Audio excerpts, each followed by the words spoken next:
Peace, family. Y'all know who it is. It's Bakari Lumumba, back once again, the progenitor, of course, of LumumbaSpeaks.com, Black Empowerment Initiative, where we believe we could gain a competitive advantage by always betting on Black. Here to discuss some late breaking news in the Black world. As we know, this is a dual stream with Lumumba Speaks, of course, in Beacon Network, the Pan African social media extraordinaire. And we're going to be discussing President Biden dropping out of the race, and of course endorsing Kamala Harris. And our goal is to focus on what does this mean, of course, for the Black community, right? What does this mean for the Black community? Biden dropping out, endorsing Kamala Harris, Vice President Kamala Harris. What does this mean for the Black community? So, family, I want you all to tap in. The link is in the chat. The link also is in the description. Definitely want to get you all's thoughts on this issue. Before we do that, make sure we go over some of the, of course, ground rules. As you know, diversity of thought is welcome here. Diversity of thought is welcome, irrespective if you're on the left, on the right, or right down the middle. No racial evidence of any kind are allowed. And of course, facts over feelings, right? So we want to make sure that you, if you do have a dissenting opinion, that you attack the argument, not the person. And then, of course, last but not least, no fundamentally false statements. So you can have an opinion, but you cannot, of course, disseminate false information on this platform, as we are responsible for, of course, what information is being put out into, of course, these YouTube streets, as they like to say. And of course, last but not least, as you all know, here at Lumumba Speaks, our mission is neither to exonerate or vilify, but to simply challenge conventional wisdom and re-examine what has been previously accepted as fact. So many of you may be in the know now that President Biden, who is 81 years old, has been under a lot of pressure, of course, from the Democratic Party to, of course, step down due to his, I would even argue, disastrous performance in the presidential debate about 30 days ago, about a month ago. He released a statement, actually a letter, if I recall correctly, on Twitter stating that he would step down and that he would speak later in the week regarding why he was stepping down. But in doing so, of course, he did endorse Kamala Harris, Vice President Kamala Harris, to be the presidential Democratic nominee for the 2024 presidential election. So the question is, a lot of people in the community had issues with Kamala Harris when she was running for president, when she was seeking the Democratic nomination. So definitely want you all to tap in, be part of the conversation, and share with us what are your thoughts on regarding what does it mean for the Black community? Do you believe that Trump now is a shoe-in to win the election? Now that, of course, Biden is out, many people were looking forward to the rematch, but that will not take place. And so all eyes really in the vein of Tupac Shakur, the late great Tupac Shakur, is all eyes are on Kamala Harris. So I'm going to put the link in the chat, family. The link is in the description, but I'm going to put the link in the chat, and I want to hear what you all have to say, particularly in terms of what this means for the Black community. We do know that other countries have had female presidents, particularly African nations, but America has not. And so there are a number of glass ceilings that could be broken as a result of this presidential election. However, many would argue that now Trump is a shoe-in to be reelected. But more so, we want to make sure we're focusing on what does this mean for the Black community. Of course, we all know the position here at Lumumba Speaks in Beacon Network. Of course, we are Pan-Africanists, and we believe that both the Democratic and Republican parties are, of course, white supremacist organizations. And so we always focus not on the character, I shouldn't say character, but the charisma of the potential political candidate, but their policies. And so we want to make sure that we're focusing on substantive issues rather than symbolic.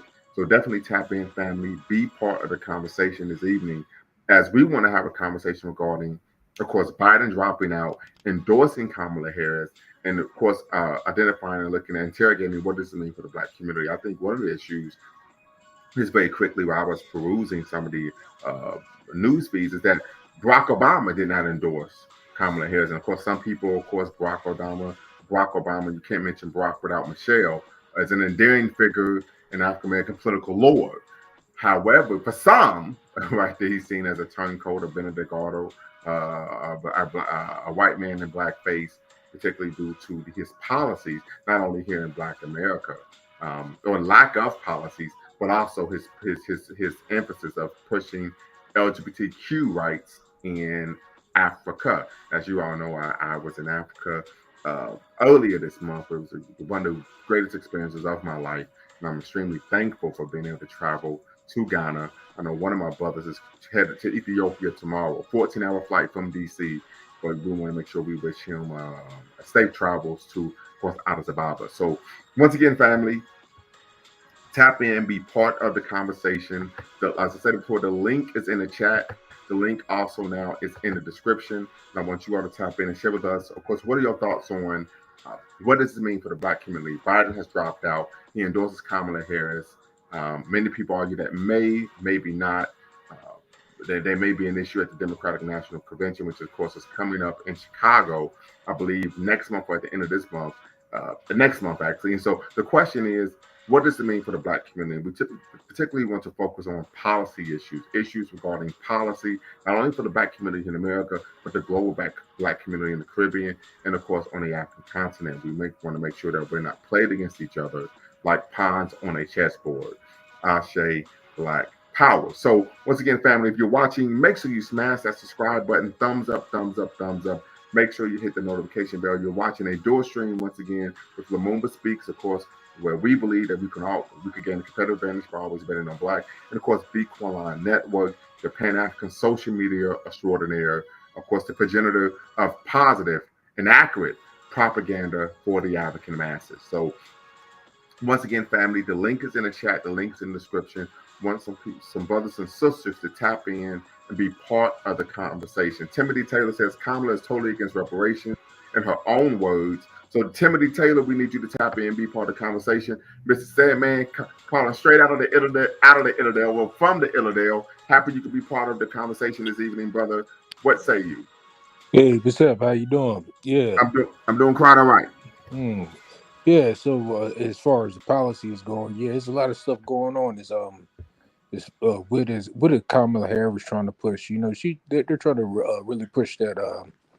From my understanding, they got a whole lot of donations from Planned Parenthood, and that's a big contributor for the Democratic Party. So I'm pretty sure that's what she's going to be riding on, and she's going to be looking for the support of a lot of African American women who utilize a Planned Parenthood or a part of that Planned Parenthood corporation. You know, so that's the whole Roe versus Wade thing. That's a big contributor to the Democratic Party. So, yeah. Also, it's a whole lot of stuff going on internationally too. It's from my understanding, this assassination attempt. They had like some talking in the assassination attempt. Iran might have been behind it, and if you look back on, during Trump's administration, he killed or assassinated one of the top generals for Iran. So it'd be interesting. And then we can't really find out, or the FBI and the government hasn't really given us much information on who was the motives behind this kid Crooks who attempted to assassinate the president. And so that's kind of odd. Let me ask you this question, Brother Sandman. Appreciate you tapping in once again. Did you believe that the assassination of Trump was a legitimate assassination? Would the attempted assassination of Trump was a legitimate attempted assassination? Well, you've been in the military before, right? Yes, sir. And you know that they train us on how to shoot the M16, M4, and we know that when we're shooting the M4 or the M16 at those distances, is really, really extremely difficult just to hit someone's ear. It's extremely difficult to hit someone in the head from that distance without a scope, let alone just their ear. So I don't know if I believe that a professional sniper. Like in that type of situation, being in the military, you aim center mass. Right. Like, hold on real quick. Timothy Taylor states, Kamala also says she would never pass a policy that only benefits Black people. Therefore, she does not deserve the Black vote. This is true. And I'm going to pull up that sound. But Timothy Taylor, tap in, be part of the conversation. Link is in the chat. Link is in the description. Brother Sandman, go right ahead. Yeah, like I was saying, I just can't imagine someone trained enough just to attempt to shoot someone at that distance and miss on purpose. So there's a video footage of the bullet passing, the ballistic passing by Trump's ear. So, and there was also evidence of one of the persons who passed away during the incident. So, Right. if it was just staged or if it was fake, fake news, I don't see how you could stage something like that.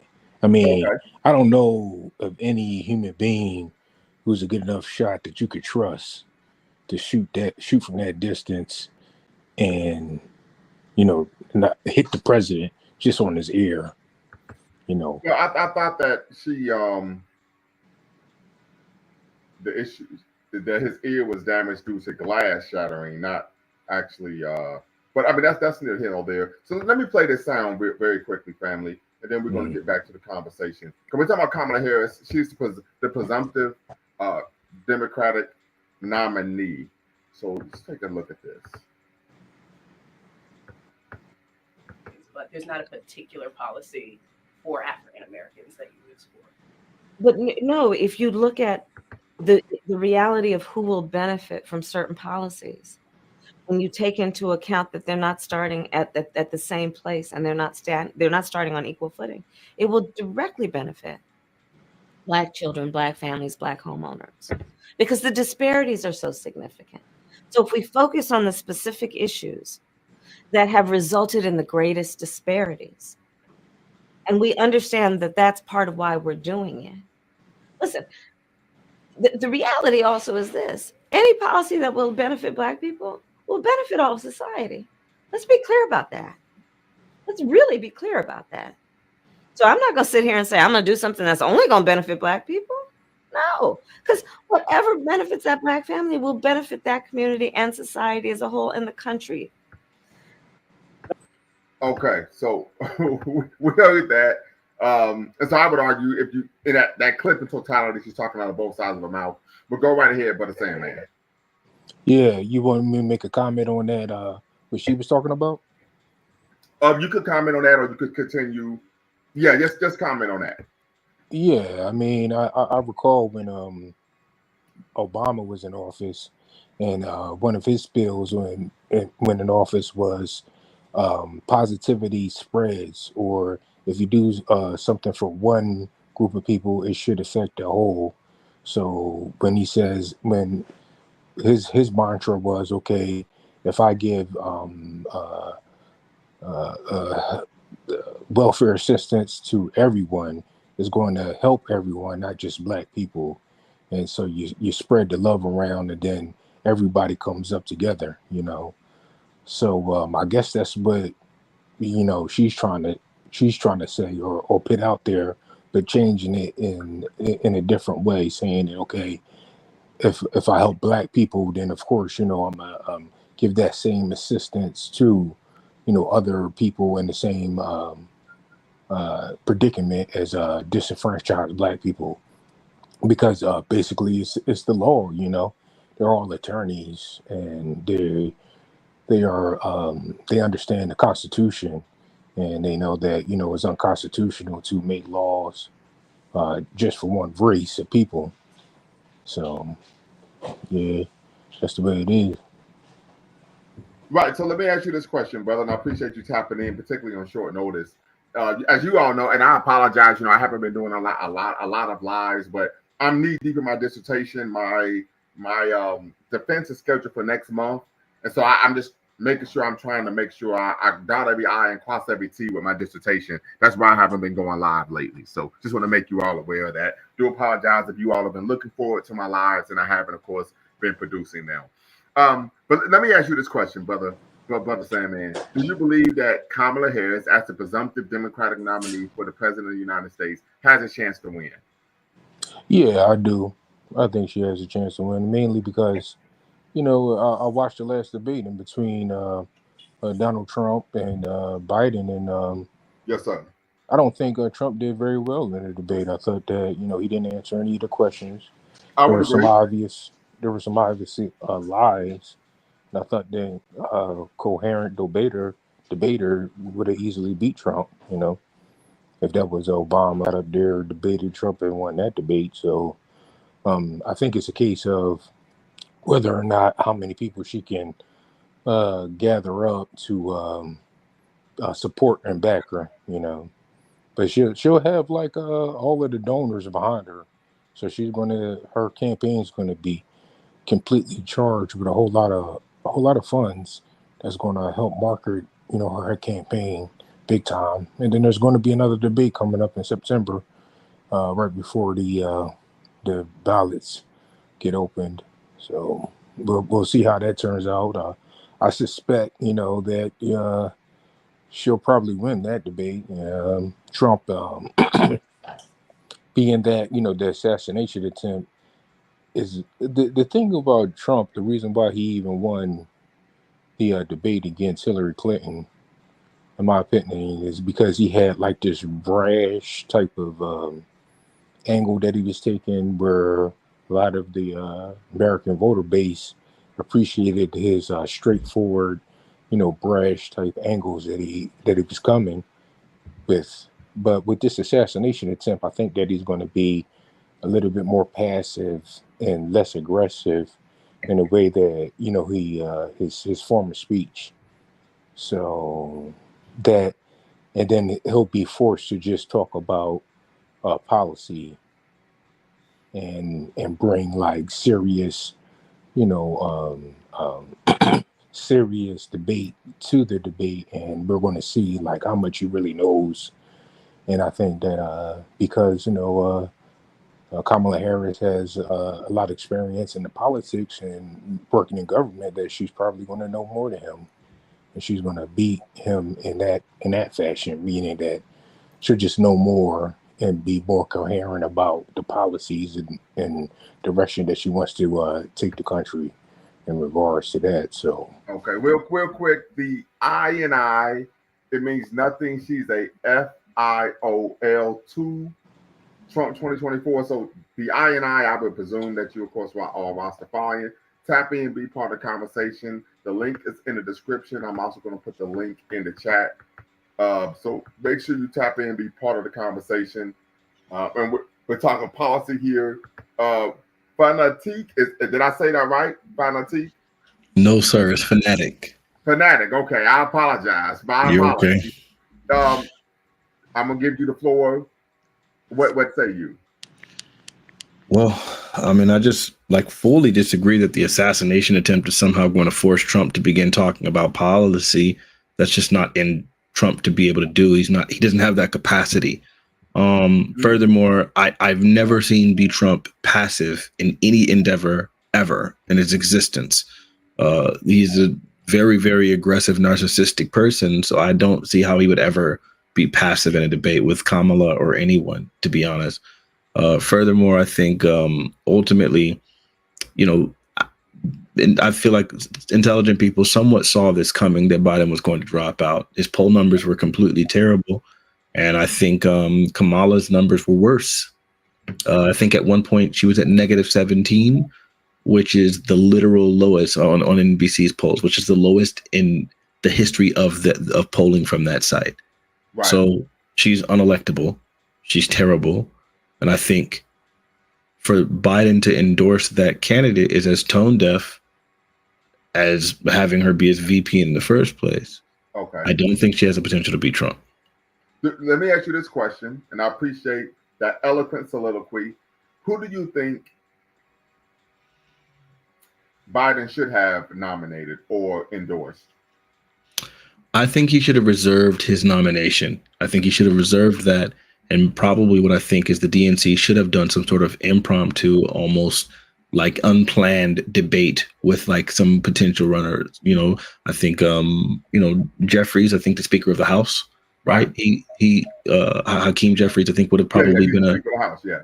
Right. He would have been a great person. I think. I actually know his brother. He was one of my professors when I was doing my coursework for my doctorate. That's really awesome. Yeah. I think he would have been great. I think Michelle Obama, I think, has a lot of potential. I just don't think. Hold on. So let me just unpack. You said Michelle Obama. You're talking about Barack Obama's wife. I did. Yes. So let me ask this question: You said you believe she has a lot of potential, even though she has no background, doesn't have a background in politics. Sure. So let's look at it this way, right? I think Trump had obviously done something completely unprecedented, right? And that he won the presidency with zero background in policy and literally zero experience. So I think the ceiling being you have to have a certain amount of experience is already crazy. But then I would say, real quick, I would agree. But if I could provide a retort, well, I can't provide a retort. It's my channel. Is I would argue the reason why he was given a pass for that lack of experience was because he was promoting white nationalism. Oh, I believe that there's an obvious difference in standard between like what white supremacists and white nationalists can get away with than black people. But I think what he also demonstrated, I think now people have begun to lose respect for the office, and I think because of that, like because of his presidency, I think now at this point that is where the bar is. I don't believe that you have to have some sort of extraordinary amount of experience, and I think that Michelle Obama has experience, and the experience is being the first lady. While obviously it's not an elected position per se, you might want to say it's like de facto election, right? In the sense that you're electing a president, and his wife is obviously going to be important. And then secondly, there's without a doubt any person who has ever been married or even just had a significant relationship knows that you're going to be in a situation where you're going to be having conversations with your wife. There's going to be pillow talk, even if she's not involved in the decision making, because I think that sounds crazily conspiratorial. I think the idea would be that she absolutely has to become informed about the goings on. There's no way you could avoid it living in the same house, sleeping in the same bed as the president of the United States. It's just as unavoidable. So without a doubt, she has a deep understanding. She has a deep network within the Democrat Party. She has affiliation, right? And so all of those things, I would say, are what would make her qualified and experienced enough. Furthermore, when you're talking about like mentorship and her ability to rely on her husband to be able to give her advice and guidance and information about the presidency and all of those things, no one would be more poised to be able to receive that information. I don't think anything can fully prepare you for the White House. It's an entirely different thing where you're the literal most powerful person in the world, right? And so I don't think there's anything, being a governor doesn't make you qualified for that. Furthermore, I don't even think being a state attorney general, right? Being an elected state attorney general, what does that have to do with the White House? Very, very little. So I think we oftentimes like mention this overlap, like because you had some involvement in politics whatsoever, that it makes you experienced. But in reality, I think the job specifics and requirements are so unique that what's really necessary is a good sense of integrity, a good sense of networking, and then a good sense of of push through. That's what would make a good president. And I think Michelle Obama has integrity. She has intelligence. She's eloquent. She has dignity.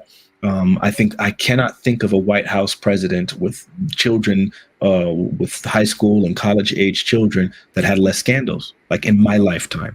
Well, I would agree with that. Yeah, I've been long-winded. My bad. Go ahead. No, but as part of, I would agree with that. I just think I look at her husband's policies as problematic, and of course I connect that to her, the right, wrong, and indifferent. Timothy Taylor, once again, I need you to tap in. Timothy Taylor, you're in the comments. I want you to tap in and be part of the conversation. But you state, I'm from Chicago. Shout out to the Chi. A lot of black people here threatening to vote for Trump because of the mass influx of migrants being sent to the black community. I understand that is an issue. However, that's not a federal issue. That, of course, is a local issue, and that's an issue that you all will need to take up with the mayor that, of course, was elected, right? The fact that cities like New York, Chicago, a lot of democratic strongholds that have, of course, very sizable black communities. That of course is a local issue. A good example would be, we know in Chicago, unfortunately, years ago it was in the news that a number of schools, particularly in black communities, black neighborhoods on the south side and the west side, shout out to K-Town if you're watching from Chicago, were being closed down. However, those schools have been reopened to make way for illegal immigrants. So, of course, those are issues that you would need to take place, that you would need to address at the municipal level, not the federal level. So we want to make sure that we're not conflating issues that are local with, of course, those issues that the president, of course, can or will not control. Sister Jackson, what's the word? Trina Jackson. Good evening, gentlemen. The word is I'm not drinking the Democratic plantations Kool-Aid. I am done. Real quick, sister, I will say this. You may not be drinking the Kool-Aid, but I'm drinking some wine right now. go right ahead. Okay, I'm not, because I am done with the Democrats. I voted for Trump last year, and I'm going to vote You mean last election? Yeah, last election. I am done because it's all about bringing the migrants in, taking the jobs. Nothing's being done. I mean, well, I'm going to vote for a party. First of all, they won't give us reparations. Second, there's no anti-black. So real quick, let me ask you this question: do you believe that the Republican Party will give Black people reparations? No, but I'm saying this: most of our people voted Democrats, and we've been saying reparations. They haven't given it to us. They won't even sign an anti-black hate crime bill. Where's the George Floyd bill at? Nothing's been signed, and we keep getting shot in the streets by these police and white supremacists. Where the bill at? And that's taking place, of course, even under Trump's administration. So let me put this out here, and I'm not telling you how to vote, right? And that's not what I do here. Yeah, But you talked about illegal immigration, right? And I wrote an article on Medium back in March, examining America and Donald Trump's history of using immigrant labor. We know the history of America using immigrant labor goes all the way back to, of course, World War II and the Boxero program, right? But we know Trump has actually used immigrant labor. For example, in 2019, the Washington Post reported that the Trump organization employed a roving crew of Latin American employees to perform masonry and maintenance work at its winery and golf clubs nationwide. For almost 2 decades, the group comprised of workers who came into the U.S. illegally, the penalty for which Trump seemingly believes should be death, according to 2 former crew members. Another one who still works for Trump told reporters, right? So what we find here is that Trump's rhetoric is anti, of course, illegal immigration, but Trump himself has employed illegal immigrants in his numerous companies for over 2 decades. Okay, yeah, okay. I understand what you're saying, but with this Biden and Harris, the Biden-Harris administration, this administration got way too many migrants. Wait. Hold on real quick. Hold on, sister. Yeah. I need you to address the fact that Trump is running a campaign on a platform that he's against illegal immigration, but he's been hiring illegal immigrants for over 2 decades. He argued, remember, he stated they're taking Black jobs, but this is the man who has been hiring illegal immigrants for over 2 decades. Can you address that contradiction? But the migrants are really taking the jobs. No, ma'am. I need you to address that contradiction. That the man who is against illegal immigrants taking Black jobs has been hiring illegal immigrants for over 2 decades to work for his various companies. That's him for various companies. I'm just going by what I see. Wait. So can you announce that is a contradiction of the highest order? Yes, it is. Okay, yes, it is. So the question is, why would you vote for someone who is blatantly lying, who is saying one thing publicly and doing another thing privately? Well, the reason why I'm voting for Trump, number one, Trump has $500 billion in the bag for the Black community, the Trump Platinum Plan. I've seen. Real quick. And Fanatic, I can see you itching. I'm gonna let you tap in, brother. So you said the Trump Platinum Plan. Trump was elected in 2016, correct? He was in office for 4 years. And what did he do for the Black community in those 4 years? Because they had the Platinum Plan back then, and what did he do? But the Black people didn't want to vote for Trump. They said they would marry him. Hold on. Wait. It doesn't matter. He was elected president. You said he had a platinum plan. Where's the $500 billion? It's still there. So why didn't he implement that? Give that $500 billion to the Black community when he was in the Oval Office? Because the Black community didn't want to hear him. That's wait, hold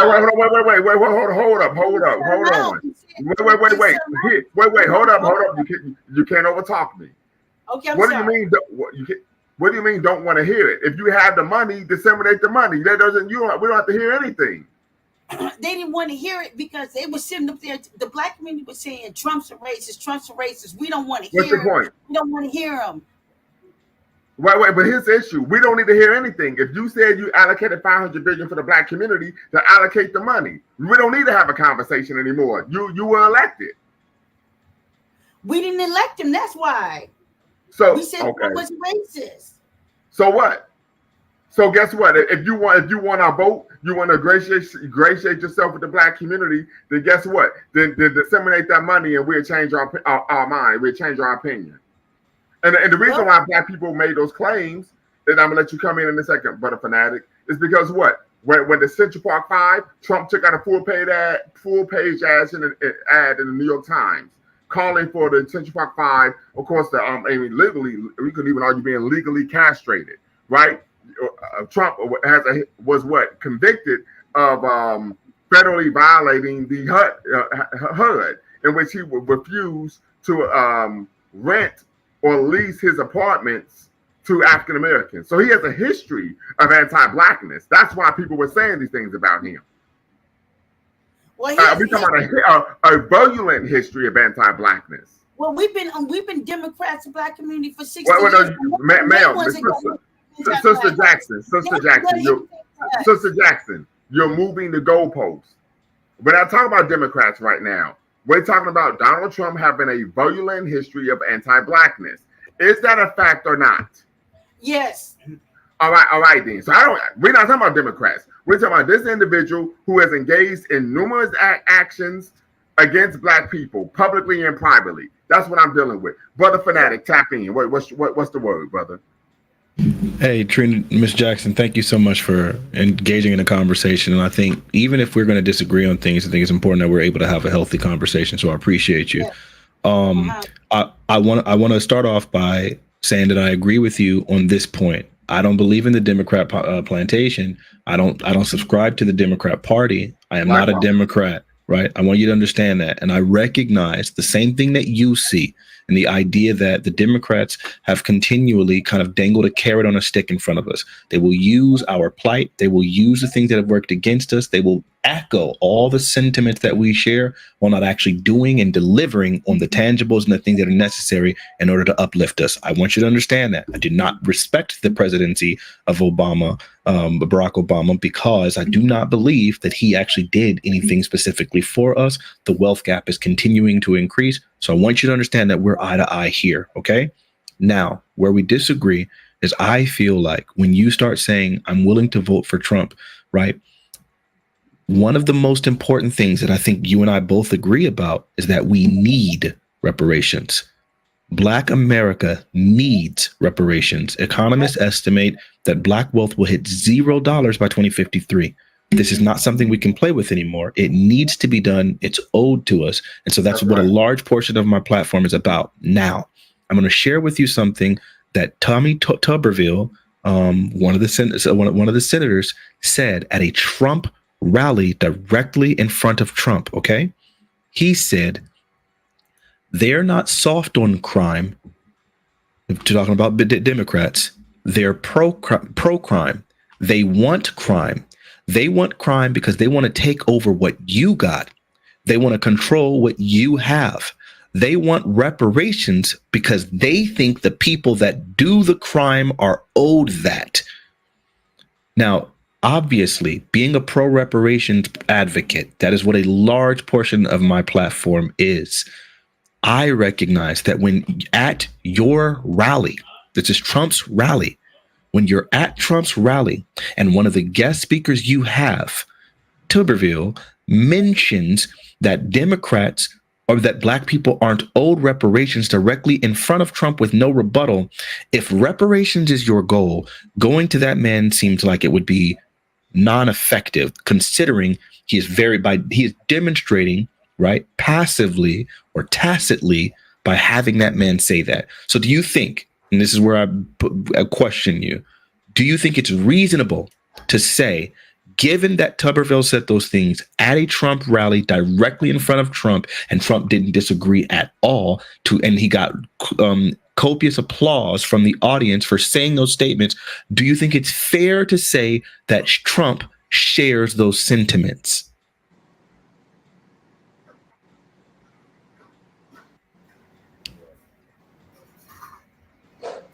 I don't know. Also, if, Wait, hold on. Wait, please. Wait, you don't know you don't know if Trump shares the sentiments that were said directly in front of him that got an applause for a senator that he platformed and that he didn't vocalize any disagreement with? You don't think that it would be safe to say that he shares that sentiment? That is a great question. Please answer.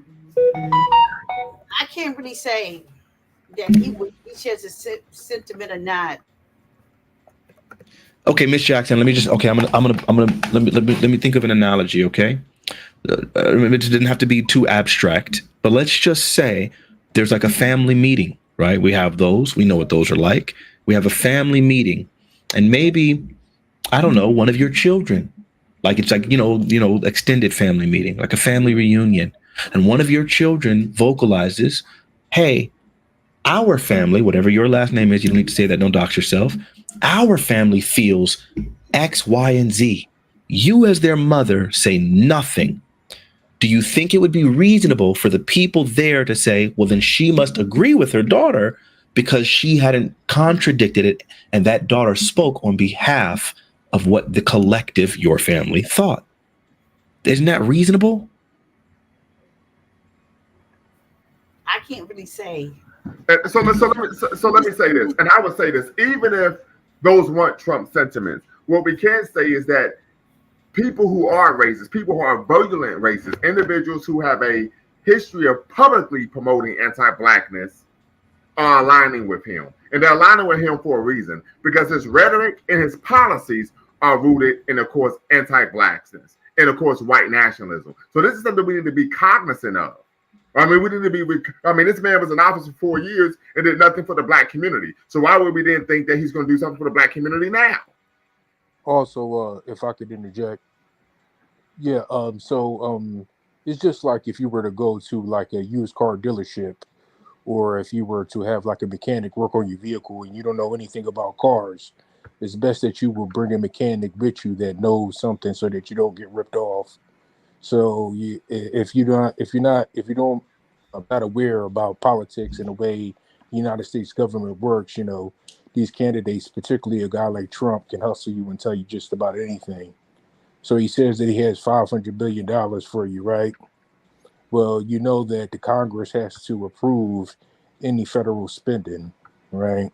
Right. Now, the Congress, I believe the Republicans, the first 2 years that Trump was in office, they had control of the Congress. And if he wanted to push that $500 billion to give to the black community, that would have been optimal opportunity for him to do so, to get all of his cronies in the Republican Party to pass a bill to get $500 billion sent to us. The bill never went to the House. They never voted on it, and it's just not going to happen, Mrs. Jackson. The thing is, now he got money to build the wall, which didn't get approved. However, what he did was he took military spending, the budget that the Congress agreed to give to the military, and he allocated that money to start building the wall.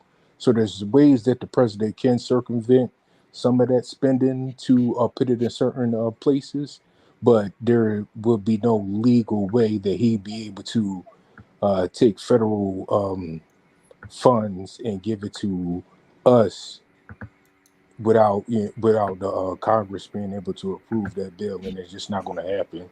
So you could just forget about that, Well, just to be clear, he didn't unveil the Platinum Plan until September of 2020. That was 2 months before the election. So to try to insinuate, very correct. I'm sorry, brother. Go ahead. Go ahead. No, you good. No, go right ahead. I'm sorry.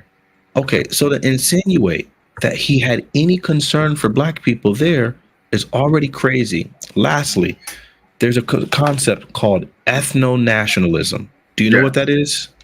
I've heard of it. No, I'm asking Ms. Jackson. I'm just trying to. Okay. No, go ahead.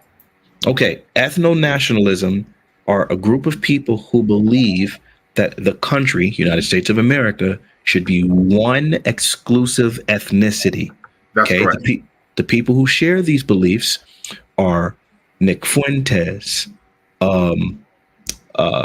just those white nationalists, the Proud Boys, all of those groups.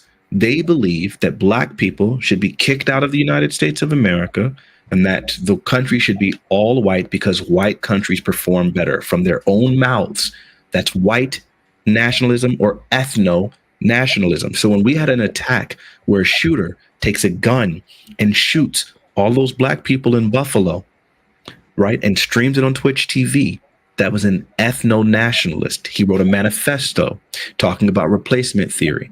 Lawrence Southern talked about replacement theory. Then you have the Christchurch shooter, where he wrote a manifesto talking about white nationalism and the replacement theory, and that they're afraid that they're being replaced by non-white people and that they're going to lose their majority and they're going to lose their country. That's what white nationalism is. So we had a spat. Quite a few white nationalists or ethno-nationalists, those two terms are interchangeable, like attacks where people were going around just shooting and killing people, random Asian attacks, anti-black attacks, all attacks, all of these things specifically because they believe that they have to do something drastic to win the country and if I could, Brother Fanatic, also we know that these ethno-nationalists have all supported and endorsed Trump. Well, that's what I was going to get to bring that into Trump, because Trump can't be directly responsible for those individuals. Some of those things happened before him. Correct. When it's trending, ethno-nationalism is trending because of these ethno-nationalist attacks. While that's happening, Donald Trump goes on the podium and says, there's this phrase that's getting a bad rep and it's kind of bad, and I'm not supposed to say it, but I'm going to say it anyway. I'm a nationalist. So I'm a Pan-Africanist, absolutely. Now, he says that. The reason why it's problematic, because being a nationalist isn't necessarily a problematic thing. But when you say, I am a nationalist in direct response to ethno-nationalist attacks, you're sending a signal to the ethno-nationalists, I'm with you. So when in the debate, when they said, why don't you disavow, or what do you say to the Proud Boys? And he told the Proud Boys, who are vocal ethno-nationalists, very racist, and think that the country should be exclusively white people. He told them, stand by, which is a thing of saying, be prepared still. So he said, stand down and stand by, meaning wait to see if maybe there's a need for you still to respond, like, right, be on guard. And like, that's like what that's communicating. Why would a president say be on guard to people who want to erase people that look like you and I? That is why I think Trump cannot ever be supported by informed Black Americans. I understand a distaste for the Democrat Party.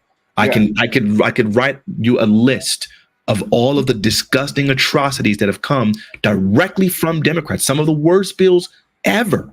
Right? That crime bill was one of the most deleterious things that has ever happened to Black America in my lifetime. So real quick, I actually don't have a problem with the crime bill, and I'm going to tell you why. That's crazy. But I'm going to tell you why, so we can unpack this. And so Timothy Taylor, Democrats passed the 90s crime bill. So the 90s crime bill was particularly rooted in addressing violent crime, right?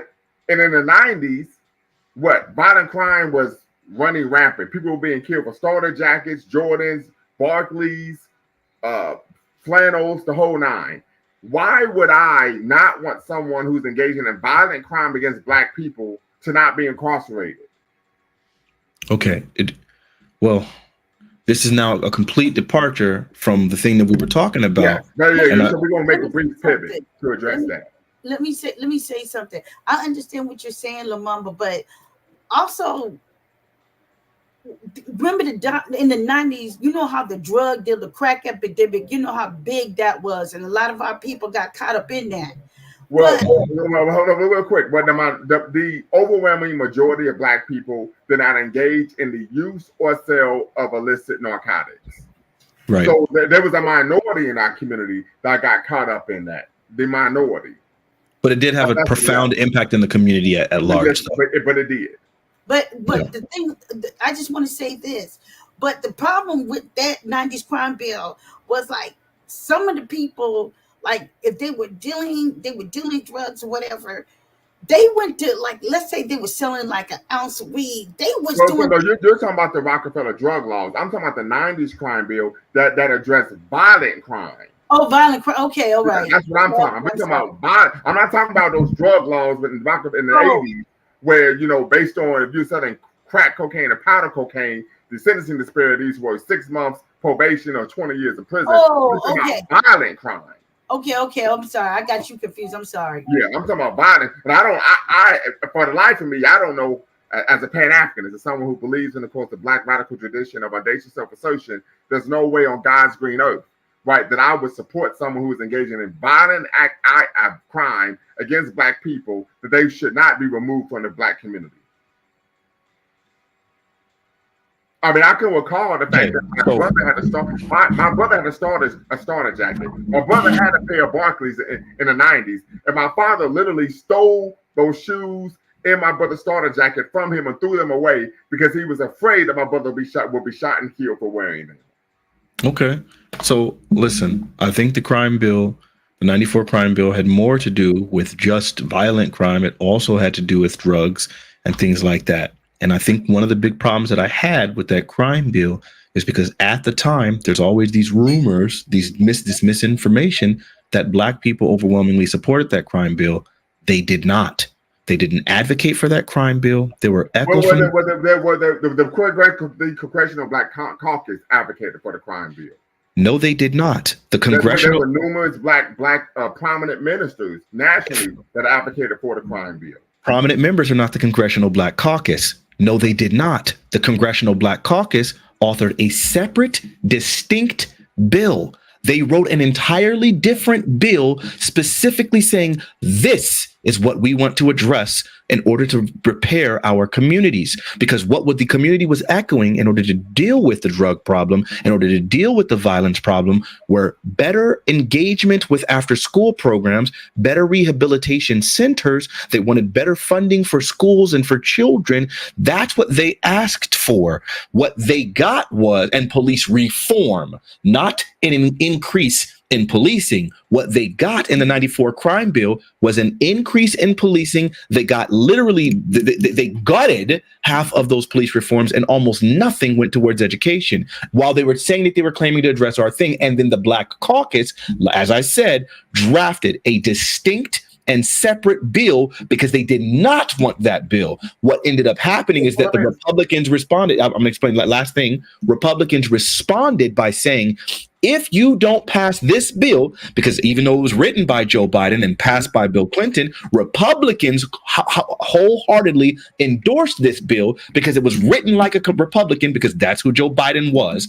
And so what they did was they said, if you don't pass this bill, we're going to draft our own Republican bill. And that bill will be significantly more draconian. It will be significantly more harmful. So then the Congressional Black Caucus, who had directly opposed the bill in its inception, who had drafted a separate bill, reluctantly agreed to the bill in order to avoid the worst outcome of the Republicans' next bill, while vocally stating this is a terrible bill, but we don't appreciate this bill, literally vocally coming out and saying that. So appealing to church ministers as if they're the politicians, that is not the same thing. Black people at large did not support the crime bill. So what you're saying is, the Congressional Black Caucus acquiesced to basically gunboat diplomacy.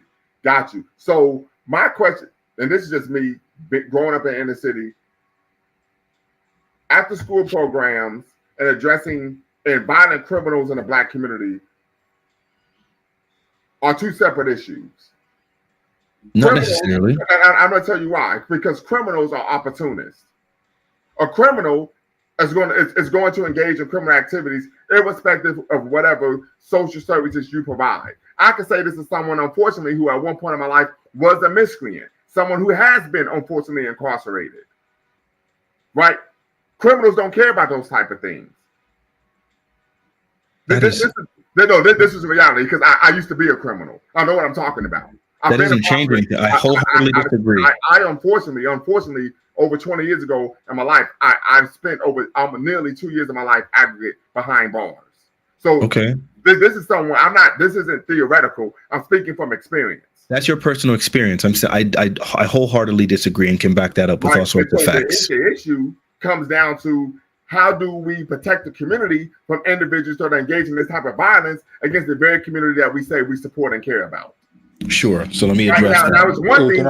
It's one thing to be preventative and say, "Hey, we want to make sure we're doing work with children so that they don't go down this path."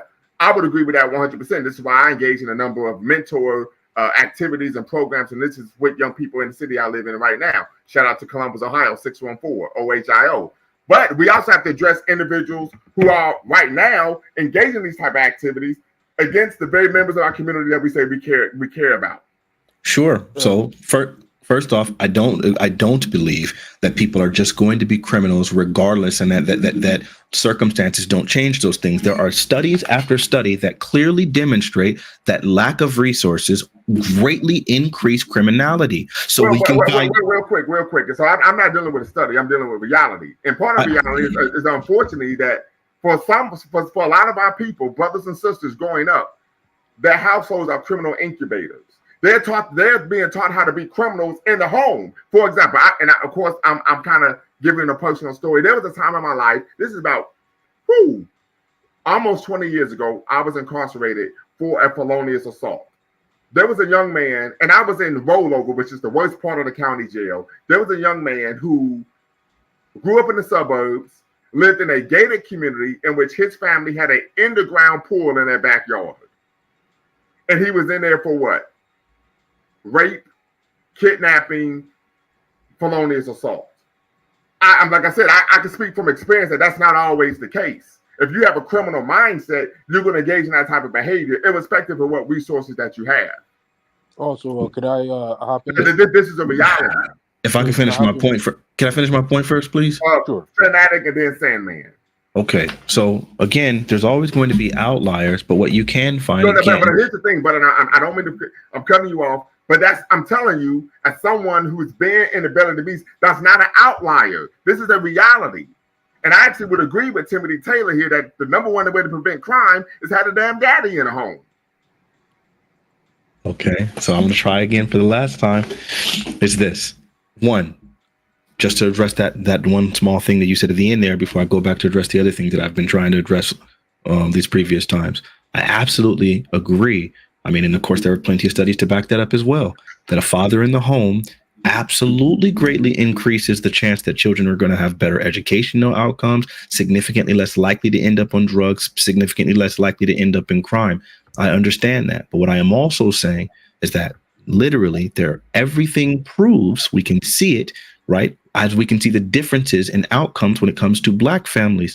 Middle class Black families have far less examples, far less incidents of out of wedlock pregnancy. They have far better college graduation rates, et cetera, et cetera, et cetera. Resources do greatly enhance that. Now, yes, of course, we're talking about the human condition. There are certain human beings who are likely to do things regardless of those outcomes. But when we're talking about policies, when we're talking about politics, we're looking at the collective. And what I'm saying is what would greatly increase the collective outcome, right? What's normative in these situations would be to give these programs, because there are plenty of children who, if they don't have those opportunities, if they don't have those values instilled in them with like great adult mentors and things like that, they are inevitably going to come down to those things. Now, I agree with that. Right. Now, to address the idea of how do we keep violent criminals from coming back and terrorizing our communities, there were things that we saw did that. For example, the Pell Grant. Pell Grant used to be given to prisoners. And what we saw was there was a 70% reduction in recidivism for prisoners who had access to the Pell Grant. And what happened when that was working? Which party said we're going to get rid of the Pell Grant because we're tired of these prisoners getting an education for free?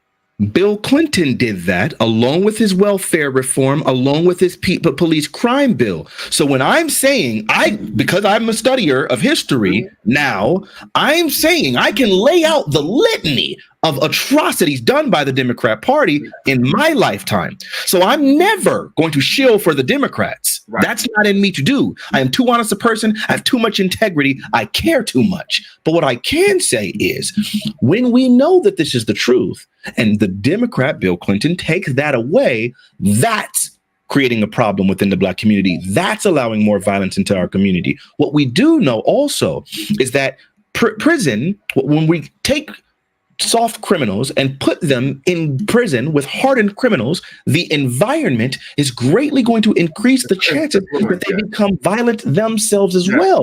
A great Also, example of that would be, I don't know if anyone's familiar with the situation in the 80s in Chicago. There was a prospective next great high school basketball player coming out of Chicago. I think his nickname was Benji, something like that. He was shot and killed. One young man shot the guy. The other young man was just walking down the street from school with the guy who shot the young man. He wasn't a criminal of any kind. He went to prison and ended up becoming turned out. And when I say turned out, he became a lifelong criminal, even though he was an L7 square when he went in. Right. And so that is a reality. That is a reality. Sandman, go right ahead.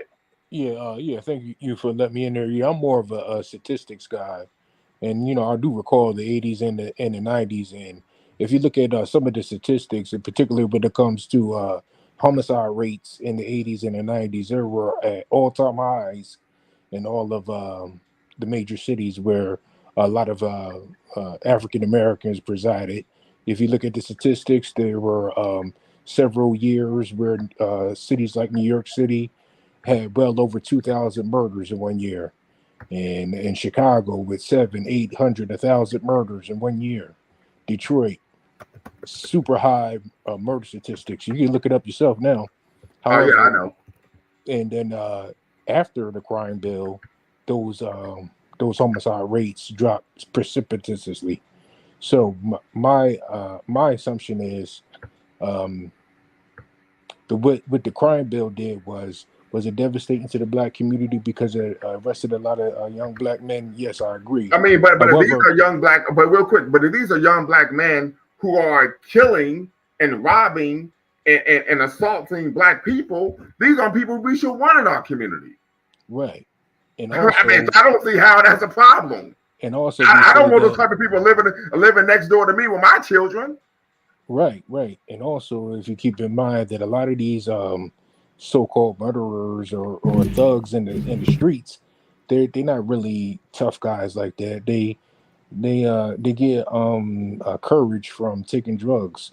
They get high off of cocaine, get high off other drugs, or get drunk, and then they get the courage to go out and take another person's life. So you had the war on drugs and the war on the violent crime. So you had to kind of nix both of them to bring down the crime rates. But yeah, if you look at the statistics, after the crime bill was implemented, all of those murder rates dropped significantly at the end of the 1990s going into the 2000s. And now we have about an average murder rate in most of these big cities at around 300 to 400 people annually, which help to improve the economics in a lot of these communities. However, it has also caused some gentrification because a lot of those white flight people that left the inner cities are moving back into the inner cities because it's becoming safer and Black people are getting pushed out. Mr. Sandman, listen, what you're talking about is a coincidence, but you cannot show me a causal relationship between the crime bill and the reduction in all of those homicides. And the reason why we know that that the crime bill isn't what did that, because that's the same argument that people use for the stop and frisk policies. But what we saw was a great reduction in crime globally. It wasn't just within inner cities. We saw a great reduction in crime globally. I'm talking about the country of Australia. The late 90s were the most violent period in history around the world. Yet you saw a tangible, measurable reduction in crime, and they had no similar measures implemented in Australia. So it wasn't. Australia, they outlaw guns, though, right? Okay, but what about other countries that didn't outlaw guns and you still saw a reduction, right? So What again, country that didn't outlaw guns saw a reduction? You saw it in several Latin American countries, even though those places are incredibly violent. El Salvador is one of the most, well, it was until this recent president cracked down on it. It had some of the most high violent rates among the known world. It was still a reduction from the 90s, right? So you saw again a declination in violence around the world. Now, one of the prevailing theories for why that reduction happened was the outlawing of lead. The outlawing of lead in paint, that was a common thing. Now we have all of the studies in the world that demonstrate that it makes people significantly more prone to violence, significantly less likely to be able to think through about the outcomes of their actions, et cetera, et cetera. It has all of these cognitive impacts. They banned that, and then we saw immediate decline in crime. We saw it around the world because the ban on that lead paint didn't just happen in the United States, it happened everywhere. We saw decreases in violent crime even in Canada, which was already a relatively safer place. So even places that didn't have extraordinary violence like ours did, right? We have a unique country, but even then you saw it in other countries, a huge decline. So again, I don't think you can attribute it to the crime bill when you see collectively, globally, a decline in violence were for people that didn't have that bill. Now, to address the other points, I'm gonna need you to provide some data on that. Yeah, sure, I've never heard of like lead causing people to be criminals. I never heard that. Oh my lord! There's billion studies, really? I mean, a lot of people, I know that a lot of people make that argument, but once again, that doesn't cause people to go put a gun in their hand and gun somebody down. That's just the reality. And so, irrespective, if people are engaging in violent crime in the Black community, and we could even speak from a traditional African culture frame of reference, and by traditional African culture, I mean African culture independent of European and Arab influence. When someone is engaging in activities that are detrimental to the community, those individuals are excommunicated from the community. So irrespective of why they're behaving this way, you got to go. Okay, so look, I'm just gonna. It didn't take long because this is so. It's blowing my mind that I would need to do this. But I just did a quick Google search, and I'm going to link you guys the very first meta-analysis of the subject, which is obviously going to show this correlation. Let me link that to you now. I'm putting it inside of the thread, right? I mean, I'm putting it inside of your YouTube chat. There's the meta-analysis. This isn't just an individual study. This is a meta-analysis that clearly details that there's an obvious association between lead and crime. I will never, because I'm too honest a person to do that. I'll never just make something up off the top of my head. I promise you. If you go to court, that argument will not exonerate you. Right, because what you're talking about is an individual level. And I'm never, when we're talking about politics, we're talking about broad, we're talking about normative right now, right? And as an individual, you have a responsibility to do the things that are necessary for your success, right? But what we're talking about is more broad, collective, normative. I have an outlier in God knows how many different ways, right? Because when we talk about the war on drugs and we talk about that crime bill, I lived it, okay? When I talk about the fact that my father, right, when did all sorts of drugs, he was at one point strung out on crack. And so when I look at those instances and I think about when I think about him being in prison during my life, right, when I think about him being in rehab during my lifetime, he's a great man now. He did insane amounts of reform. But when I'm talking about that crime bill, I talk about a sibling that's in prison to this day because of those bills, right? Who would have had access to those things. And I'm glad you mentioned that. And this is something I share with my children on a diurnal basis. How do you address the criminal justice system? We all know that the criminal justice system is inherently racist at every level, local, state, and federal. How do you address that issue, but not engaging in criminal activity? No. This is the reality. The best way to do individual. That's how you. I know not become engaged in it. And so the thing, this is my issue, and this is full disclosure. This is how I was raised, not only by my parents, who I have been married 47 years, going on 48. My parents just hit 50. I'm sorry. My parents just hit 50. Congratulations! I show you Black power. But also my great grandparents and great grandparents. If you are innocent, we will support you to the fullest. If you're guilty, don't contact us. You will receive no support from us. Well, I mean, so in my family, if you were innocent, we will support you. If you're wrong, if you're guilty, if you did it, we won't support you. well, okay. Because in my family, I ain't just talking about my parents, but even my extended family, aunts, uncles, grandparents, great grandparents, we don't support or allow space for criminals or miscreants in our family structure. Okay. And the thing about it is that if we go back, and there's a great book that talks about this. Shout out to Dr. Karen Blaine, who is a professor of African American history at Brown University. And her book set the world on fire. Black women and the black nationalists, black women and the black nationalists, global black national struggle. She talks about that in the early to mid 20th century. And the black community engaging in criminal activity was seen as acting white. Wouldn't our community be better today if we still thought that being a criminal was somehow tantamount to being white or acting white? Well, of course. But so the thing is, what I think keeps happening here is we keep switching between the two. I've like repeatedly tried to explain it. I'm going to subscribe to all of the personal prescriptions. Focus on education. Do not have children out of wedlock. Don't engage in criminal behavior. I think that those are all very important. I would say, obviously, come to know the Lord Jesus Christ, because I'm a Christian. I would say those things are really great tools to help you to avoid criminality, avoid this toxic and unfair and unjust criminal justice system at a personal level. But what I keep talking about is at a community level, at a civil level, right? I'm talking about normative. Again, every time you switching into normative, we're talking about personal. No, because what I'm speaking to is the history of our community. That at a community level, criminals were shunned. They were ostracized. Right. Okay. Literally, the boys talks about this in Souls of Black Folk, which was written in 1903, for crying out loud.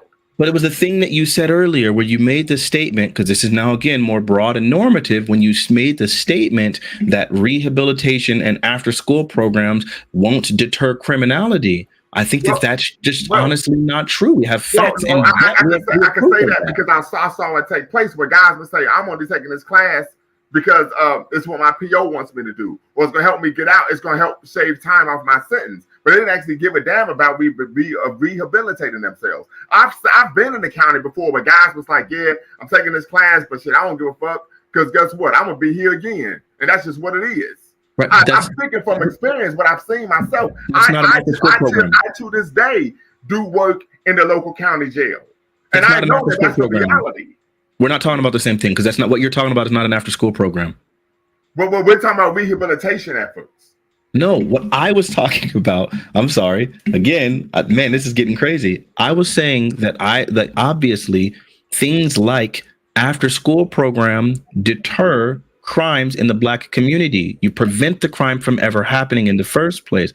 Then what I also talked about was about the idea of reinstating the Pell Grant in order to lower recidivism rates, right? Because obviously education lowers recidivism rates dramatically. That's what I'm talking about. Now, there are some people who are still going to get that education and are still going to be criminals, but it's significantly fewer. There are some people who will have access to a good education and a stable family upbringing and are still going to be criminal. Some people are lost. I'm not saying I can't ever speak for everyone, because we're talking about the human condition. But what I'm talking about is collectively, we have evidence that suggests lack of resources, lack of opportunities, lack of fathers in the home, that these drug rehabilitation, the absence of these drug rehabilitation programs are what creates these deficits, that creates these outcomes where Black people are becoming criminal who wouldn't otherwise. There's nothing genetic or inherent about us that would be criminal. I would agree. I don't engage on my channel. This is your first time being on my platform. That I don't advocate or support racial essentialism, right? I am, and Brother Sandman can speak to this. I speak ad nauseum on my platform about the studies show that if the father is in the home, the likelihood of the child becoming sexually promiscuous, dropping out of school, becoming a behavioral problem, abusing drugs and alcohol goes down dramatically. Becoming ensnared by the carceral state goes down dramatically. Right. Yeah. So you can speak to that. I speak about this ad nauseum. I agree with you wholeheartedly. All I'm saying is there are certain individuals that, irrespective of what you do, they're going to engage in criminal activity. Right. But you don't throw out the system because of those individuals, though. No. You don't stop advocating for the things I'm suggesting because of those individuals. This is where we are agreeing. I agree that the Pell Grant should be reinstated for people who are incarcerated. I agree with after-school programs, particularly because I participate in after-school programs. I've been doing so since 2013. And you agree that there's no study that suggests that the 94 crime bill, which is what the thing that where we went down this rabbit hole, you would also agree with then that the 94 crime bill didn't actually fix the violence in our community and was actually more harmful to the community than helpful, considering we've seen a different approach towards drug problems now that we're in the middle of an opioid epidemic, right? Well, so this is what I would say. One, I was in grad school when the opioid epidemic took place, and I can recall being in a public administration program and white professors saying this is a brain issue, these people have a sickness, and we need to help them. And in class, I stated, at the risk of my grade, I said, well, if the people were criminals then they're criminals now. We're not going to change the narrative just because the complexion is different. I said this in class, right? And I still got an A. So I'm not going to change it up now. The second issue for me is this. And Brother Sandman can speak to this. I don't have love for criminals of any kind. I don't care about, I don't advocate for individuals who are drug addicts, who love dope more than their own children. I don't advocate for people who do drugs and steal from hard-working, honest, everyday citizens. These people will never get any love on my platform. Now, should they have resources to address their issues? Absolutely. But they ain't gonna get any. They're not gonna get any advocacy over here. That just doesn't happen for me. Right? Also, it's not something that I'm into. Yeah. Also, we can't just act like the crime just started in the 1990s and the 1980s. This was something that was happening over decades. If you call the generation, I believe it was the baby boomers. They started getting a lot of divorces and a lot of homes started breaking up. So in the past, like our grandparents and stuff like that. And most black families, they just stood together. They stayed together, stuck it out, and through the good and bad. But then, I guess it was the feminist movement, and women felt that they can do it on their own, and the family started to break up. And then it was just another generation of kids being lost with their broken families. So it was a gradual falling that escalated to the point that the 94 crime bill was necessary to bring down the crime and kind of have a reset. Again, that 94 crime bill does not bring down the crime. And I think increase in funding for policing didn't fix the issue. It didn't fix the issue. And we still see, obviously, the disparity in outcomes. And the thing is, and I think where our strongest disagreement is going to come is from the fact that I do care for criminals. I do care for the drug addict. I am fortunate that I've never been, I've never tried any, crazy drugs. I've never tried any cocaine or any of that kind of stuff. I didn't. The only thing I've ever tried was marijuana and alcohol. And so I'm fortunate to have avoided that. But I think, I don't think I'm better than anyone. Right. So then, real quick, actually, I do think I'm better than a lot of people. I think I'm better than a murderer, a child molester, a rapist. There are a lot of people in the world that I'm better than. Okay. The reason why I don't think that I'm better than anyone is because I don't think that I put myself here solely by my own efforts. I believe that the people before me that not only made up the DNA that encompassed me, but also the ones that nurtured me and taught me how to do the right, chose me to be in the position that I am in. So we can't just say because a person is a murderer that is all their fault. I'm not saying it's all their fault, but I do know they made a decision to kill somebody. Right. I do know that a person made a decision to sexually assault someone. I do know that this individual chose to sexually assault a child. Right. So I'm better than someone who would sexually assault a little kid. I'm better than that person. Right. Sure. That's going to disagree with that. Yeah, I wouldn't even try to. I wouldn't engage in that. That's too subjective for me. But what I would say is that the idea is that those people do make up a part of our society, right? Criminals do make up a part of our society. Drug addicts do make a part of our society, and they're the hyper minority. There's no denying that. but I'm going to advocate for those people if I'm going to be talking about politics, because politics is about like collective outcomes in the community. And if we do not, those people breed more criminality. And if I want what's best for our community, but I just completely turn a blind eye to the worst actors within our community, then that is a rot that will eat away at the core of our community. I don't think by incarcerating them, locking them up and throwing away the quick key that you're, of course, turning a blind eye. For example, I can recall in my hometown, Dayton, Ohio, shout out to the 937, the Gym City. Chris K, this is a African-only platform, so you're going to have to, you can't be part of this conversation. Yeah. So, individual murdered someone, did 18 years, got out on a parole, and in 1 week he killed someone else, deleted someone else. Right? So how do you address that issue? You lock that person up and they never see the light of day again. Okay. Well, I feel like if you murder someone, I feel like that you can get life in prison for that anyway. My point being, but in some states, that's not the case. Well, some states have the death penalty. I mean, either way, it should be a very long time. But the problem is, it's not about the length of time. The problem is, it's about, again, recidivism and about rehabilitation, right? Because when prison was largely white, we used to refer to it as a penitentiary. You went there to, perform your penitence, and then you got out and you were still a member of society. You still had access to conjugal visits. You still had like a pretty decent living, right? And we've seen those same examples in several European countries and in Scandinavian countries, and we see crazy different outcomes for those people. So I will say this because I have a bachelor's in sociology and I took a course on penology during undergrad. Prisons were much more harsher years ago when, of course, Aldi, once again, this is an African-only conversation, so of course we're gonna have to kick you from the studio. What we find was that prison conditions are much more harsher in the early to mid 20th century than they are now. I can say this because I took a class on penology.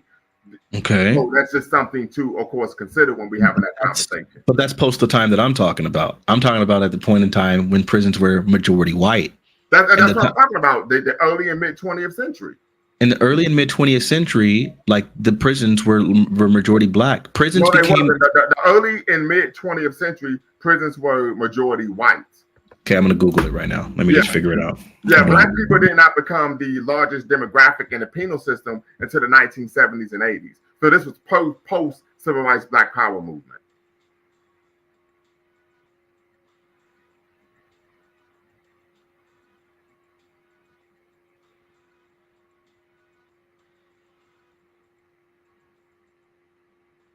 This is post civil rights Black Power movement.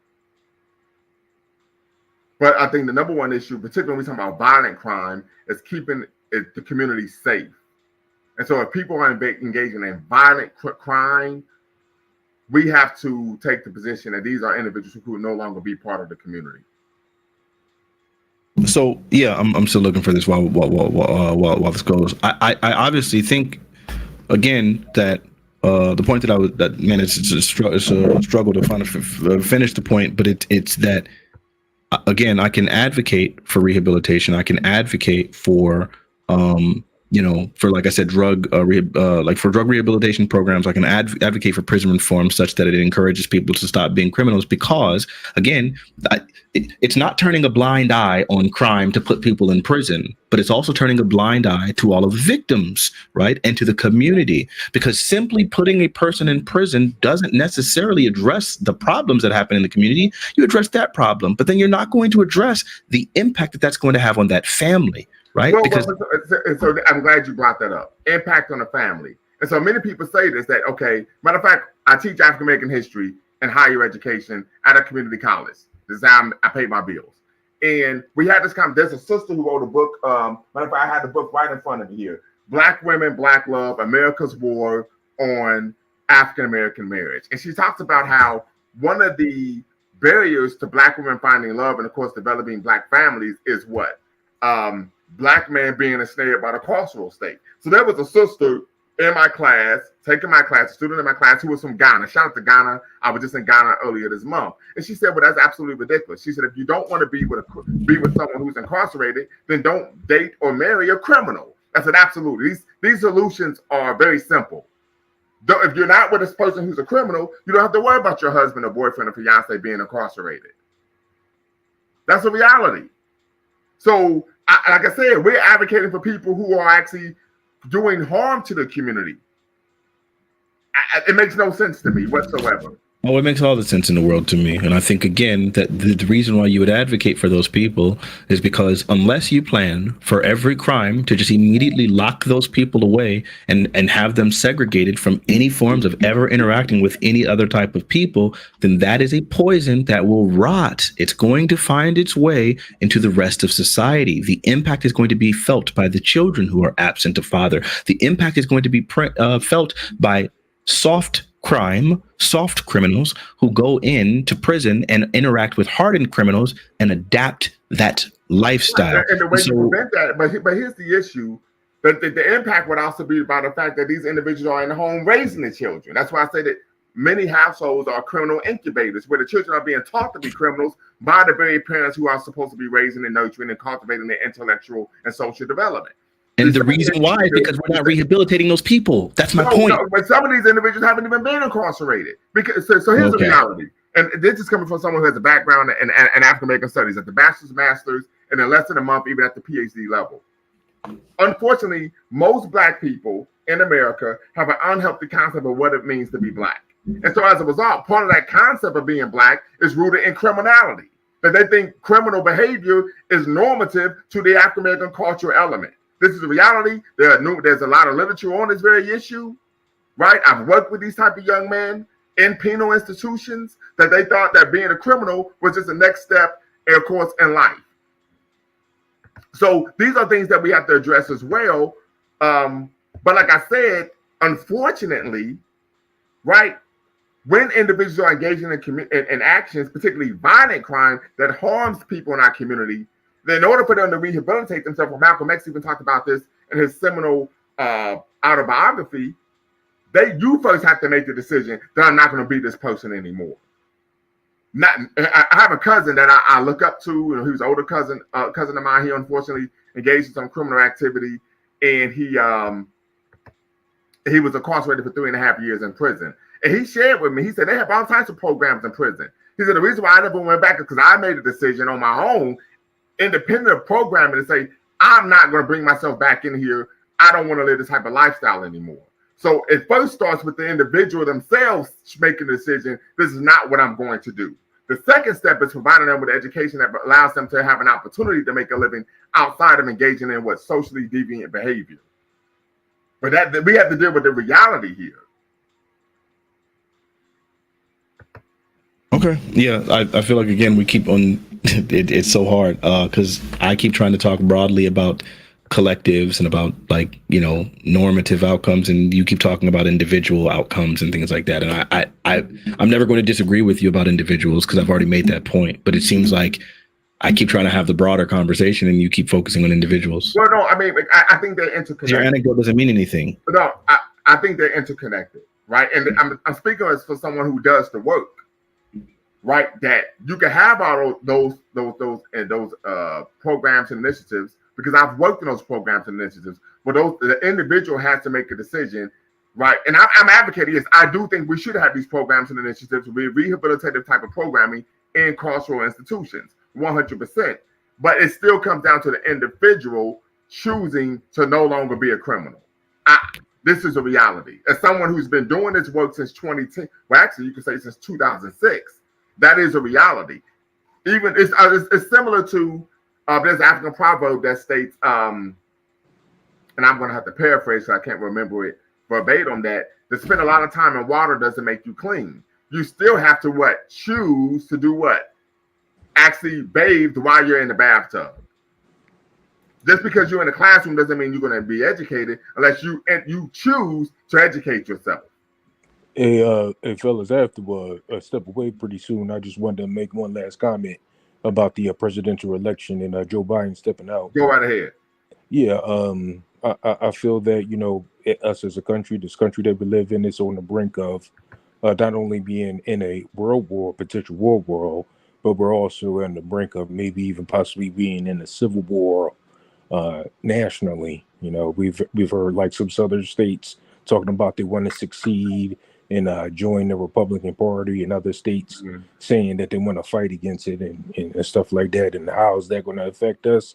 Yeah, it has the potential to have an extremely intense impact on us, because a lot of us reside in those southern states that are Republican in general. So I believe that the safest thing for us to avoid the civil war probably would be if Trump won.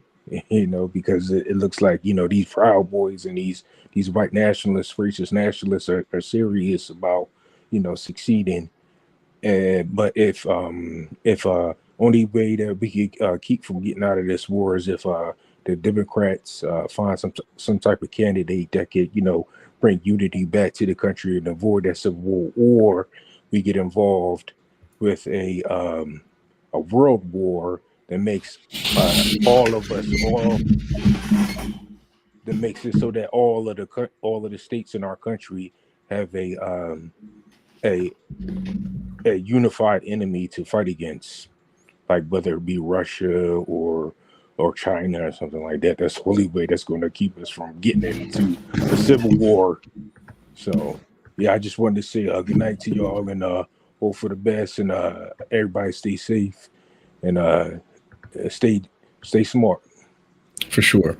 So listen, what are your thoughts on that? Man, I'm sorry. He was giving his exit, and I was reading to try to find the stat to talk about the prison population. I didn't really follow most of it. I'm sorry. So yeah, no problem. He was talking about the possibility of there being a civil war, and maybe it would be best for Trump and, of course, white ethno-nationalists to actually win, and that somehow would be beneficial to Black people. I would never advocate, under threat of civil war, that we have to elect these individuals in order to stave off a civil war. That sounds crazy to me. If your position is so toxic that the only way I can be safe is to elect you, then I'd rather deal with the consequences of whatever danger comes. Because to cede that kind of power literally makes me a victim the rest of my life. I would never do that. I can agree with that. So here, I found a study. I wanted to send it to you because what I'm realizing is that when I'm saying that the prisons became overwhelmingly Black, right? Hyper overwhelmingly Black. The Great Migration happened so much later, right? So all we can look at when we want to start talking about the prison population and the prison rates, right? As opposed to looking at globally, we'd have to look at where Black people's lived. Right. And the vast majority of Black people, even still to this day, the vast majority of Black people live in the South. But back then, it was significantly overwhelming. Right. And that was because the Great Migration didn't happen until later. So if we look, I'm going to link it right now inside of your chat. Here is a study that shows it. And if you can scroll down to it's a thing that says Georgia prisoners 1860 to 1924. That's one of the southern states. Mm-hmm. And you can see that the Black population, the Black prison population, greatly eclipsed the white population almost throughout its entirety. And that was because once they introduced the convict leasing system. You're talking about convict leasing, right? Right. And that happened in almost every southern state. Dare I say every southern state. I rarely like to use absolutes. So what you will see is that, yes, globally, the prison population is majority white because when you're talking about in America. In the United States, right? I'm sorry. We're nationally, right? Thank you for the correction. And nationally, yes, the majority of prisoners were white, but that's because there was less than a 5% Black population in the state of Idaho, right? Less than 3% Black population in the state of Nebraska during these times, right? And so, yes, the vast majority of prisoners in the country were going to be white, but in any state with a significant Black population, the ratio was dramatically more Black, and it has been that way. Particularly, we're talking about the southeastern United States, where convict leasing, Black codes, etc., were Right. dominant presence where you could be arrested for not having a job. You could be arrested for walking near a railroad, vagrancy laws, all types of crazy stuff. Absolutely. Right. But So- but nationally, white people were the dominant demographic in penal institutions. A great example of this, and I actually did a 3-part series on my platform a couple of years ago about this, was when we talk about public enemy number 1 and FBI top 10, they were all white people, right? So just something, of course, to consider when we talk about in the early to mid 20th century, the face of criminality was, of course, white people and whiteness. And as I said before, here go the book right here. I got the book right here. Keisha Blaine's book, Black Nationalist Women and the Global Struggle for Freedom. She talks about this concept, this belief that during the time that being a criminal was viewed in the Black community as acting white. And I have a great aunt who's 85 years old, grew up in the Deep South, Selma, Alabama, Dallas County, Alabama. And she said, I asked her, I said, hey, I read this book. Keisha Blaine, she's a professor. She was formerly at the University of Pittsburgh. She's now at Brown University, Rhode Island, Ivy League. And I said, she makes this argument. Is this true? And she said, yes, growing up, she said, I was taught not only by my parents, but by Black people in the community. She was born in the 1930s, that being a criminal was equivalent to acting like a white person. I hear that. Yeah. I can't really attest to the veracity of that. I mean, I live in that time, and I don't know where I would go to find that information. But real quick, 34th and Crenshaw, yes, these were called black codes. They were specific laws that were made by state legislatures to criminalize Black people. So literally, one of those laws was a vagrancy law. So where if you did not have a job, you could be incarcerated, strapped with a felony, and put on a convict leasing chain gang. So this is not hyperbole. This is actual history. You can actually do research. You can even Google this, and you will be able to find a large amount of extant literature on Black codes, convict leasing, and of course a vagrancy law. So yes, Black people could be arrested post Reconstruction. We're talking about the Nadir race relations. We know Rayford Logan, the Pan-African historian, who of course taught for many years at Howard University. His seminal text, Betrayal of the Negro, talks about this very issue of course, there being Black codes, particularly vagrancy laws, in which Black people were being incarcerated for not having a job. Yeah. So look, I just looked it up, right? There are 18 states right now in 2024, right? That's when this date goes to. Yep. To June 2024. As of June 2024, there are 18 states where the Black population is less than 5%. I mean, it's 5% or less. 18 states. So if we look and and obviously these numbers were significantly more stark, previously. So when I'm talking about the overrepresentation of Black people within the prison population, it obviously probably would need to be looked at a state by state reference, because if we're going to be talking about globally, when there's states like Idaho and Montana and stuff where the Black population was less than 1%, then of course white people are going to make up almost 100% of that prison population, et cetera, et cetera. But anywhere where there was a significant Black population, there was a crazy disparity with Blacks being the majority of those prisoners. And so with that being said, I was just addressing that thing. Now, as far as let me see, hold on, I had written something down. Okay, so I guess to conclude, I believe that absolutely the things that were being advocated for by Black people, which was an increase in community center, increase in drug rehabilitation programs, greater funding for education with focus on after school programs, and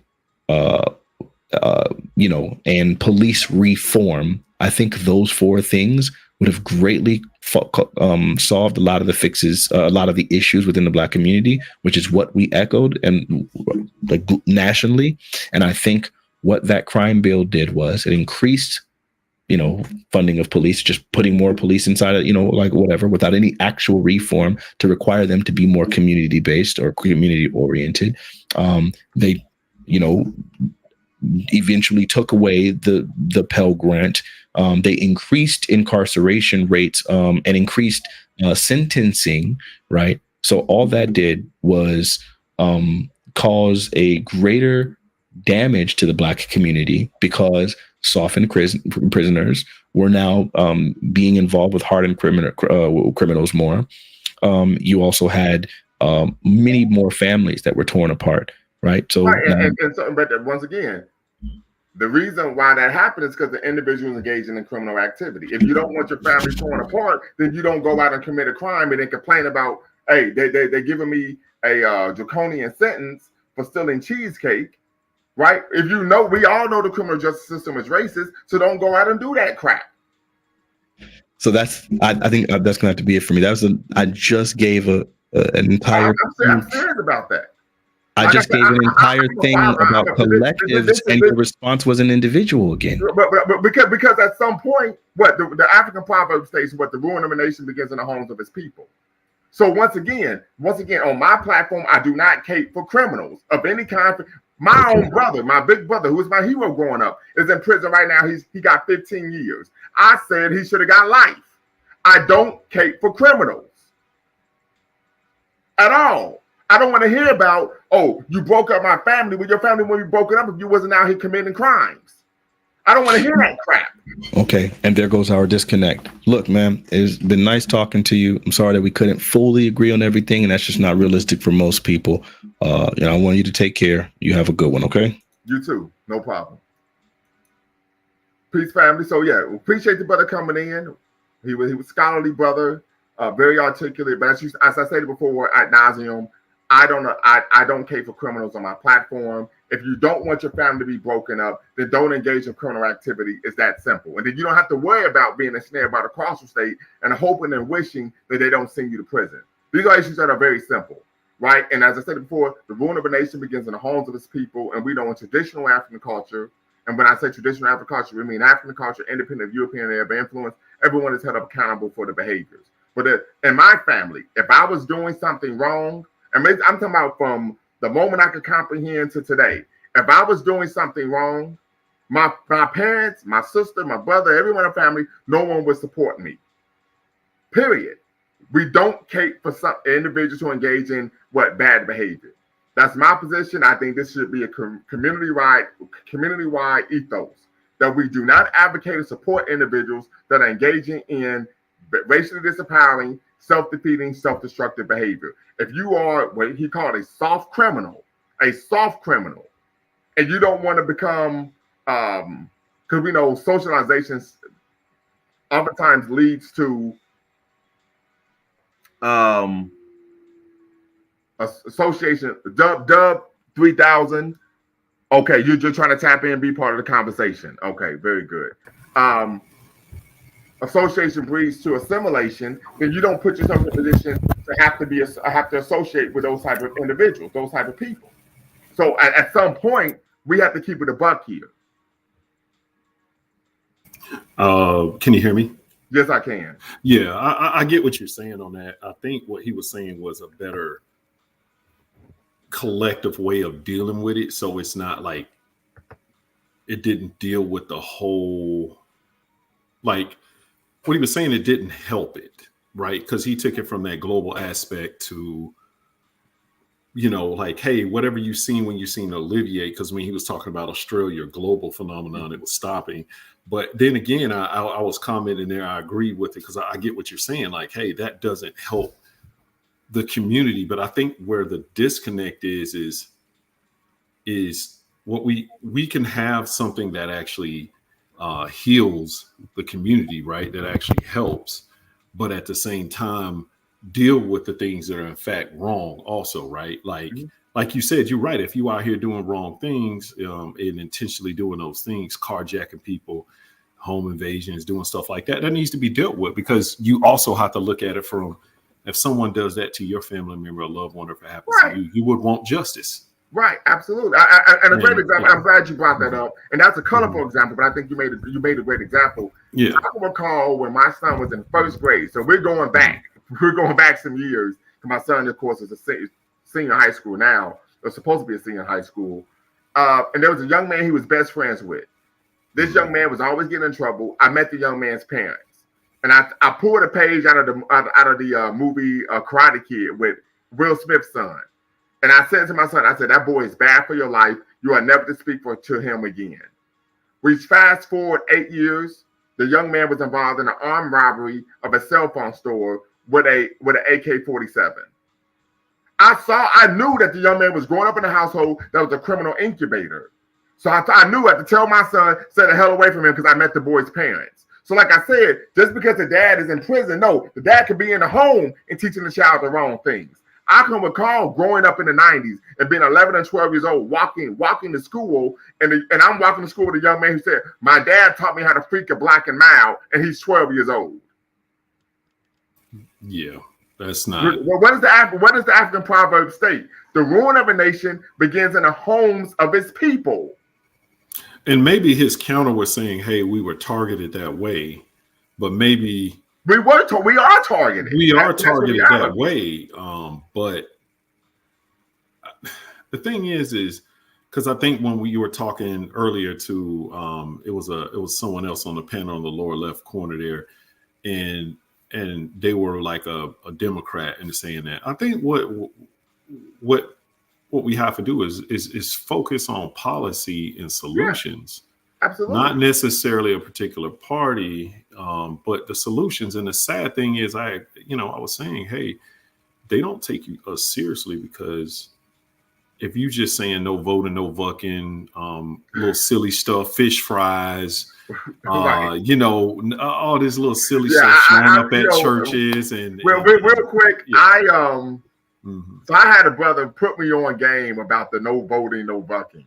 And I was like, get out of here. Ain't nobody said, and they showed me the video, and I just dropped my head. I said, I can't say anything. Like, and I had a sister come on, Sister Manika Thomas. If you get a chance, go on to YouTube, put in Manika Thomas, subscribe to her channel. She talked about what you just said, brother. People don't take it serious because of these political stunts. These are stunts. There's no policy associated with this. Yep. And they're running stuff like that. And I think that's where we need to look in the mirror too. And I think that's what you were saying is, hey, yeah, these policies are against us, but it is what it is. Be on point. You know what it is. We in a situation, but at the same time, we have to be constructive in what we're doing. That's Absolutely. Why I commented about what Nellie Fuller was saying is like, hey, when we come together, I like the conversation, but let it be constructive. And if we're going to be non-constructive, then we need to stay away from each other. Absolutely. And I'm not saying this because I'm speaking from a high horse. I had a situation 15, 16 years ago to where I was involved in a domestic violence situation. And I felt I was protecting my child, but it didn't sit right in my spirit. And I was asked by members of the community to host a Kwanzaa celebration. And I said, I can't do that. They said, why? I said, because my actions are incongruent with the principles of Kwanzaa. So I said, I have to excommunicate myself. I have to put myself on timeout because what I did and what I profess my values are incongruent with the spirit of this holiday and the celebration and the values associated with it. So there has to be some personal accountability because we know that the country we live in is never going to look out for our best interests. Agreed. Yeah. Right. So my uncle and my father would always say, if you know the criminal justice system is inherently racist, why would you go out and commit a crime and put yourself in a position where you are now subject to their whims? My dad and my uncle, my youngest uncle, in fact, would always say that. It makes no sense whatsoever. And so then you want us to put the house up. You want us to raise money to get a lawyer to then help you get out of a situation that you put yourself in. Nope. That don't, and it ain't right, and it hurts everyone else because you knew what it was. Now I can see if you're a political prisoner, right. When we Abu Jamal, absolutely, that's completely different. Or if you speaking out, but one of the things and that's what at first I didn't like the concepts I was hearing. But you're right, we'll say things like that, and we're not moving different. And that's where the disconnect is because I didn't like what Nellie Fuller, he was saying, well, look at when we get together, it's mostly non-constructive. We don't like each other. We don't like ourselves. Someone say something, stuff start popping off. And a part of this is I grew up and I heard your story about being in the system. You're right. You know what it is. You was there. And so, and I've even had other brothers tell me like, hey, this ain't what you want. Like, this is what you want. Like, you think could, and this ain't how you a man. No, I Yeah. respect you for not making no. Just because someone is not in it, it didn't mean they had the emotions to or made a choice to do the ill will. But if we make the choice, then we got to deal with the consequences. Absolutely. And if I could, so like I said, I grew up in a household where I was held accountable, and I'm the baby in my family. So I remember one time I got arrested, and this is back when I'm like 21. This is about 20 years ago. And you know, when you get young, you kind of say, I ain't gonna listen to what my parents taught me. I'm gonna go do my own thing. So I called my parents' house, and my dad answers the phone. I'm like, yeah, I'm locked up. My bond was only like maybe $500. My dad said, did you do it? Well, let me explain. He hung up the phone. Click. No, if you're guilty, don't call here. We don't support people who are doing wrong.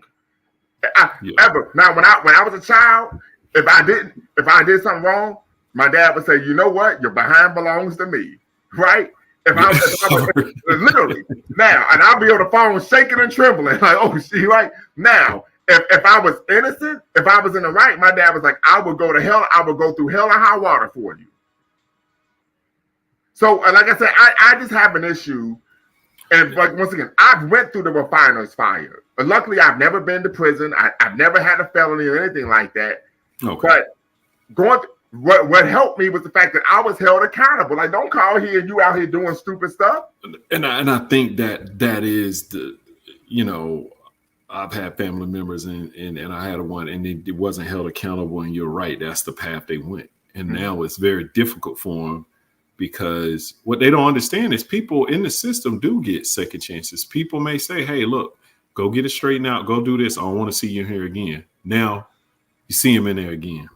Yeah. Like I watch some of the little things that they have on the channel where they'll have the judges and stuff like that. And some people be like, yeah, I can't come into court today. You know, I would be like, yeah, I already gave you a continuance. Oh, all right, I'm putting a bench warrant out for you. And they looking shocked. You know, at some point, just like you said, accountability to authority. It is what it is. And if you can't, then you're going to have someone else do it for you. But it's going to be done. And I think that's what people got to understand. Yeah, it's going to be done. One of my greatest mentors shared this with me, and I shared this with my children. I have two, they're teenagers now. And I've told them this since they were toddlers. If you fail to control yourself, somebody else will.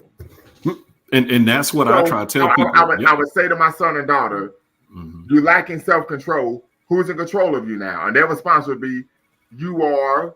I said, right. Do you like that? No. I said, now let's fast forward 10, 15 years. If you lack self-control, where are you going to end up? Downtown. Exactly. It's called grown-up timeout, a.k.a. the county jail. Self-control is paramount. That's right. And so there are social policy issues that we need to address, but there's also a personal aspect as well. And like I said, the greatest social policy that we can have is to combat the criminal justice system. And some of my students have asked me this question, Professor Lumumba, how do we combat the criminal justice system? Don't get involved in it. That's the best way to combat it, because it's not hard to not become ensnared by the carceral state if you are not a career criminal. Yeah, I mean, we will engage it because I see how some of the law enforcement violates people's rights. Oh, yeah, absolutely. Want to walk up in your house. I seen one recently where they came up in someone's house without a warrant, weapons drawn, and then it was like, oh, even on video, we messed up. We don't have a warrant. Right. We in the wrong house. You know, that's a lawsuit. So I'm kind of reluctant to say it's hard not to engage them, especially with things like these police training facilities going up and militarization of the police. Right. That's more reactive. So we got that threat there. But I see what you're saying. Don't actively know the code. But don't put yourself in the situation. Right. Like I've had and I'm glad you brought that up, because I've had situations where I've been falsely accused of a crime, where I've been arrested for things that I didn't do. Right. And it's unfortunate because, like, you black in America, it's probably gonna happen, particularly if you're a black man. Yes. But I remember there was a time, this is probably 7, 8 years ago, I was arrested for something I didn't do. It was completely false. A white woman made an accusation. And like 8 police officers came in the room. And so I said, okay, nothing I do is going to get me out of going to jail. So I took a page from Huey P. Newton in his book, Revolutionary Suicide, where he said, hey, if you're going to be arrested, shut the hell up, allow them to arrest you, go downtown, call a lawyer, call your family, have them post your bond. So that's what I did. I said, okay, put my hands behind my back. They took me downtown, called my uncle. He came down, bailed me out, and I got out of jail, went straight to the ATM, gave me the money back. Went to trial 6 months later, was exonerated, and then sued the white woman who made the false accusation. That's what I'm talking about. There you go. You see what I'm saying? So yeah, instead of, I also knew that if I fight back and say no, one, they're gonna say, well, hey, we gave you a lawful order, you're being combative. Why are you acting this way if you're innocent? Two, then I would have got charged with another crime, resisting arrest, assault on a police officer, and my bond would have been so high that my uncle wouldn't have been able to bond me out. Get you. Yep. You see what I'm saying? So, like, part of it is we just have to think strategically in every situation that we're in. And that's what we're not doing. And I like how and that's why I was asking you what that book was, is because what the propaganda has done is successfully made us buy into this tough image, the sexual promiscuous of the women and the men, and resisting and like that. And then we're intelligent people, but we don't sit up here and learn the law. Well, how many forms you got were like, hey, these are your rights. This is how to engage, officer. This is how you do everything. All right, revolutionary suicide. Yeah, I got it right here. In fact, I read this book in totality at Kwanzaa 2009, Revolutionary Suicide by Huey P. Newton. So one of the best books that I ever read, right? And he talked about that. Like, don't sit there and argue. Nothing you say or do is going to get you out of being arrested. You go downtown, find out, and wait for your day in court. Yep, you're right. I mean, and we have to have those, again, being constructive about it, and realizing the images out there matter. And then when you see there's people out here in the media are brought and paid for by particular the folks that really run the show, right? Right. And you're right, comply then go from there. And I'm glad to hear like you was able to get that up, because that person, when they try to do that again, when that Karen acts up again, they thinking like, wait a minute, that this could come back. Absolutely. And we don't realize that we're in battle. And so a lot of people, what concerns me about us is a lot of us just happy with just having nice cars, clothes, hitting having a good times, taking vacations, and don't know that, we're fighting for liberation. And that's a very different thing. And we're not there yet. Because I liked it when he was touching, bless you, when he was touching on like the presidency of Obama, or different ones who say they advocate for our community and our particular problems, but yet there's no tangibles or nothing kicking back to us. Right. So yeah, and if we don't keep an eye on that. So let me ask you this, and we're gonna of course circle back to the original question. Biden dropped out. Kamala Harris is now the presumptive Democratic nominee. She's been endorsed by Biden, but not endorsed by Barack Obama. But many would maybe argue that being endorsed by Obama doesn't mean much, based on his policies towards African people at home and abroad during his, of course, 2-term presidency. What does all of this mean for the Black community in your from your perspective or your opinion? By Obama, not by so Biden dropping out. No endorsement from Obama, correct? Yes, and of course, Kamala Harris being the presumptive Democratic nominee. So I'm gonna shout out to Jason Black. I was listening to his channel too, and I think they just getting her out of the way. I agree with that assessment, because that makes it clear Nancy Pelosi and others, Chuck Schumer, don't support her. Even other brother was saying, if you go back and do the Wayback Machine, and then go look at her Wikipedia page, she has a different story of, hey, I was raised Indian, right? Hindu. Right. But then now today it's more like it's playing to black votes, the black votes. So that's been a problem for her. And so what I think that means, Obama didn't like it. Now he's pulling strings from behind the string. He got the juice.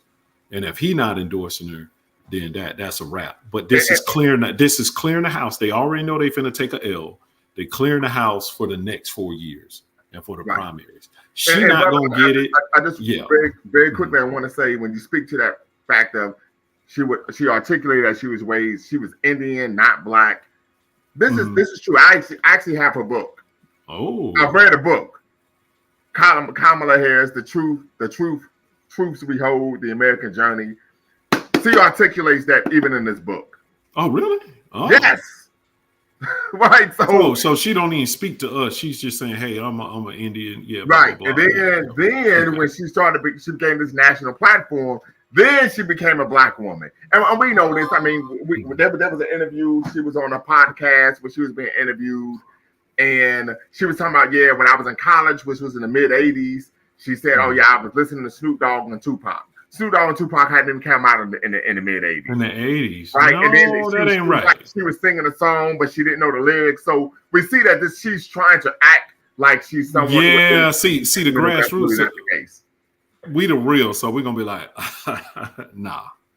We call her out, and we should call her out, because here's the thing: just say what you are, say what you did, but we get disrespected so much. They can just show up, fry some chicken, show up at a gospel church, say some nice things, get seen with some people in the community, buy them off, whether it's a rap star. Two-step. I mean, do a two-step. Oh my God! Yeah, two-step with somebody. Roland Martin, Roly-Poly Martin, man. Yikes. And the thing about it is he's very knowledgeable of policy issues. But then when he gets around these politicians, he starts sandboing and shucking and jiving. He wants to. I think he's vying for a job, to be honest. I don't think he really cares for the folk. And that's for anybody to just go look at his record, go look at what he says and what he does. Just like what the latest one they had with Steve Harvey and Kamala Harris. And that made some waves, because basically what they were telling us is get out and vote, vote blue, no matter who. Right. And we have done stuff for the community, and I've seen those ads. I'm getting texts, emails already saying, "Hey, you gotta put into." Now, see, I don't understand, so I'm gonna admit it. But as far as I understand, is that money that's been set aside for Biden, it just can't be used for anyone else. Right. They have to prove that they use that money. And Kamala doesn't have any. If she don't have any money in her campaign, I don't think she has strategy. I don't think she has any juice to be. So that's what. And so my issue once again is, and the one sister I think pro-black woman mentioned this, and I agree with her, is we have to look at a person's policies. I mean, we got to stop acting like this is a high school election, right? Where do you like the person, right? Are they charismatic? I can give an HE double hockey sticks if you're charismatic. Are your policies beneficial to the black community globally and domestically? That's the only thing that matters to me. Yeah, where is it? Where's the policy? Not a rising tide lift all boats type of thing. But I think that's what they're doing with her, clearing the board. Because I was hearing that weeks ago, they were like, "Hey, saying, and then recently, years before, if she would have addressed this head on when she was in there, she probably would have had a shot." But they're gonna take that L.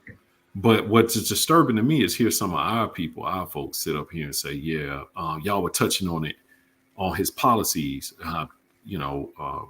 Presidential candidate Trump was doubling down on his, what he did with Central Park 5 and how he is. And I was like, y'all not hearing that? Y'all don't see that? And then they just like, well, this lesser of two evils type of mindset, instead of like liberation, that's why nobody respect us, because we don't be, and you see the disrespect and how they approach us. I would agree with you 100%. I remember when I first started working in higher education after I finished undergrad, and my supervisor was working on her doctorate. So she was ABD, all but dissertation, like I am now. And she shared with me that her dissertation was on the Congressional Black Caucus. And she expressed her disillusionment with the Congressional Black Caucus, because whenever the Congressional Black Caucus would speak on different issues, they would say, we're for all people. So it really was a multicultural caucus. But when you go to the Latino caucus, the Asian caucus, they don't say any of that. They say Latino, Asian. So she was just like, where's the level of self-respect? Oh, well, we get caught. You're right. And then with the National Black Caucus, that's a very... they'll say, I don't want to use, words that are offensive, but they may just assume we say tether or, these are things that are not specific to our issues. Even NAACP, when somebody, I think the president of that was saying, we're all immigrants, which is incorrect. Everybody, black folk, that whole 900, you familiar with that? And so, like you said, and then when you go there, they got everybody involved in there, and they mention, but when you go to everybody else's pages, it's specifically for them. And so, with the Asian hate crime bill, that was bipartisan. It was specifically to address those issues. Right. Now, correct me if I'm wrong. They were saying for a long time by the FBI hate crime list, we're in the double digits, 10, 13%. And no one's close, but then you can't get a hate crime bill done. So right, and and we're very quickly, just for everyone who's watching. If you're watching, make sure you hit the subscribe and the like button, thumbs up, hit that notification bell. You're watching a dual stream with Lumumba Speaks, the Black Empowerment Initiative, where we believe we can gain a competitive advantage by always betting on Black, and of course, Bequine Network, the Pan-African social media extraordinaire, the home of positive African-centered propaganda. So to speak to your point, I would agree with you 100%. 100% wholeheartedly. And unfortunately, these are issues we continue to see. I've actually written to my local congressperson, said, hey, these are issues that need to be addressed. I mean, and I'm talking about written ad nauseum, called, sent emails, never got a response back. Wow. Benign neglect. And I live in Columbus, Ohio. Shout out to the north side of Columbus, Ohio. 161. I mean, I'm talking about consistently. Never heard anything. Benign neglect. Particularly when you talk about the hate crime bill. I said, hey, this is an issue that we need. We need an actual law addressing this issue. Nope, nothing. Wow. I actually published an article in the Columbus Dispatch, Daily News, on this actual issue. Right. You hear nothing from your local politician. Because, and that's why I think they compromise religious leaders, all of them, because it like I didn't even know you had did that. And see that, I don't know if you heard of Marcel Dixon. He doing good work down there in South Carolina. So I support him, not just in lip service. I support him. The ducats, and I was like, hey, he's speaking to it, and he said something truthful. It was like, this is the problem we have. It. If I'm advocating for what y'all say y'all want, and you don't financially, support them or help them, then what's the point? You see what I'm saying? Because we don't have no problem going out here, not knocking nobody and buying certain things and doing certain things. Right. But how important is our liberation of us? And it's got me kind of thinking that too. You're right. Like, first thing, like she was saying on the panel, a lot of them, they'll still say, well, I'm Democrat, I'm this, I'm that. And then we'll ignore the facts. And we're not looking at policies. And it's just, I don't know. We're at a point where we have to be looking intelligent and looking at policies, what they're going to do, how they're going to do it. It's not saying, oh, well, Black unemployment is low and Black jobs and stuff like. There's a book by, I think, Back of the Hiring Line by Roy Beck. And on the U.S., there's a particular channel they had, the immigration, study or immigration center. Was it Immigration Center for Studies or Immigrate? Anyway, it's a channel, and they were speaking to that, and they had some people on there speaking to, and I can send the video link so you can link up out there and put them in the chat. But the immigration had an impact and a negative impact on the Black community, wage levels, and overall income levels, and this has been happening for a long time. So, but just because he say that don't mean like, hey, let me go run over here and get with Trump. And then, like you said, right before the election, they draft up some little fluffy, thing that looks like some called Black agenda or whatever. Right. But what's weird to me though, and I don't say this on the hold too long, it's like they'll get so offended by that, but then they'll look past the things that Biden's record, and it's like, how do you? I didn't vote for either one of them in the last. No, and that we don't want to sit home. I mean, it's like President Couch, party living room, So right now they stand on. My thing. As a matter of fact, I'm glad you brought this up because I watched some of the speeches by Black people at the Republican National Convention. And I actually said to I didn't myself, see him. I wished that I could have masqueraded as a Republican, got a platform, and went to the Republican National Convention. Bazongo Native, peace, brother. Appreciate you, brother. Make sure you hit the thumbs up button. And spoke. And I actually, in my speech, I would have stated, President Trump, if you want my vote, you're going to have to earn it. That's right. Point blank, period. I'm not here to sing your praises.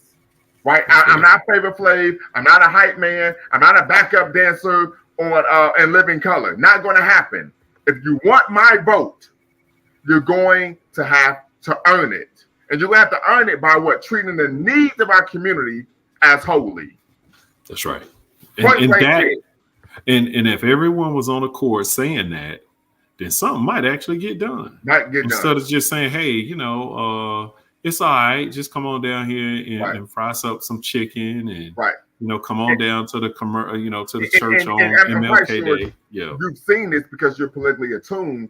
That on both sides, Republican and Democrat, these black politicians, they're loyal to their party, not the constituents that they're supposed to be serving. And they're loyal to the party.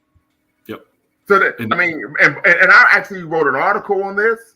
Because I write on Medium, I'll put the link to my Medium account in the link. Okay. So make sure you all can, of course, follow me on Medium. It costs I got a Medium account. Follow me on Medium. But the issue that we find is both political parties have a history of virulent anti-blackness and white supremacy. Yes.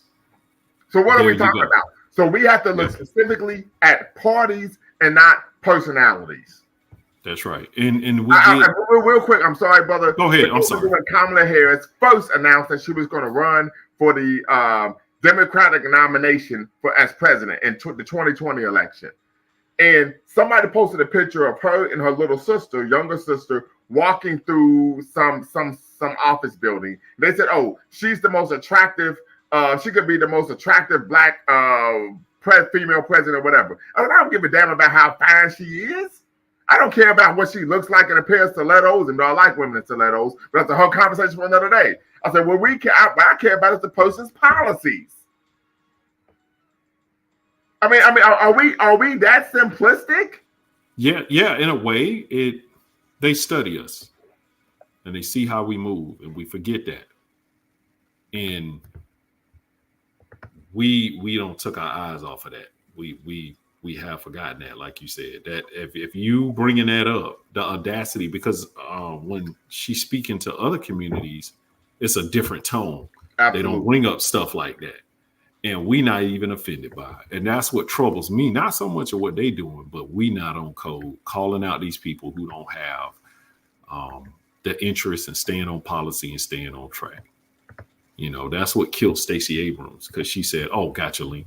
And they were like, hey, you need to, we can't do anything specifically for you. And she got on the podcast and said that. Yeah. I forgot about it. Yeah. I have her book as well. I have her book as well. And I took extreme umbrage women in her position. A lot of the bull jive she was talking in her book. Yeah. So and this is one of the things about me. When a politician comes out, particularly a black politician, because we know these individuals are selected before they're elected, right? John Taylor Gatto talks about this. He was a 5-time New York State Teacher of the Year. My first job in higher education. Okay. My supervisor, Sister Foladay Speaks, a black woman, Pan-Africanist, said, do you have a passion for education? You want to work with black students in higher ed? I said, yes, I do. She said, read this book. And the book was titled Weapons of Mass Instruction. Right? Okay. And in the book, he talked about these politicians are pre-screened, right? By the power elite, right? So, for example, we talk about Shirley Chisholm. Why did she have to run an independent campaign when she said, I'm unbought and unbossed? Because the power elite refused to fund her campaign because she wasn't willing to go along to get along. That's right. This is a reality. And there you go. I couldn't say it no better. And that's what we don't understand. So if it's not coming from the grassroots, we can push it. And the thing is they'll say our vote don't matter. But now in a state like Georgia, right, where it's 10,000 or a few votes to lean it, blue or red, it does matter. It matters a lot. And so, we have to leverage that and stop worrying about being liked and all of that other stuff and get results. But hopefully, by the work you're doing but they got their machines going, and that's why you're hearing the things from like from your CNNs, your Foxes, and your conservative, all of them. But you're right. They like, have you seen that thing where the video where they run a script and they show all the different news channel and they say it's a threat to democracy, and all of them are saying the same thing on like. Right. And if I could, brother, this is why I'm glad you brought up Marcel Dixon. Mm-hmm. And Dr. Amos Wilson talks about this in his seminal text, Blueprint for Black Power. I have it behind here. We have to run and fund our own political candidates. This is the only way we're going to make some type of headway politically. It's really the reality. And the best way to start is at the local and state level. That's right. And if we're not doing that. And I'm speaking from experience. There's a sister. So my hometown is Dayton, Ohio. Shout out to the Gym City 9. Okay. I got a friend out that way. Yeah. Absolutely. Make sure you hit the thumbs up button. Thumbs up, thumbs up, thumbs up. Smash that thumbs up button and hit the subscribe button and hit that notification bell for future videos. But there's a sister. So, of course, Dayton, Midwestern city, Democratic stronghold. She says, listen, we know the Republicans are virulent anti-Black racists. Democrats are racist as well. The Republicans bite you with a growl. Democrats bite you with a smile, but you're still being bit. So she created her own organization, Grassroots, as you mentioned, Grassroots. It was called Neighbors Over Politics. She ran for city commission, lost. 4 years later, ran for city commission, lost. 8 years later, ran for city commission, won. Backed completely by the community. Yep. Something to consider. So a Zongo native, tap in and be part of the conversation. So you say, I get it that Blacks are fed up of this current regime. Aside the optics, what is the Republican Party actually offering to Black people? I haven't heard any manifesto yet. I haven't heard anything as well. Once again, I haven't seen anything that the Republican Party or the Democratic Party has actually put forth that would cause me to advocate for a prospective candidate of either party. So once again, I look at the policies, not the actual politician. Well, go right ahead, brother. So I was going to say they're in the refinement stage. Neely Fuller talked about those four stages.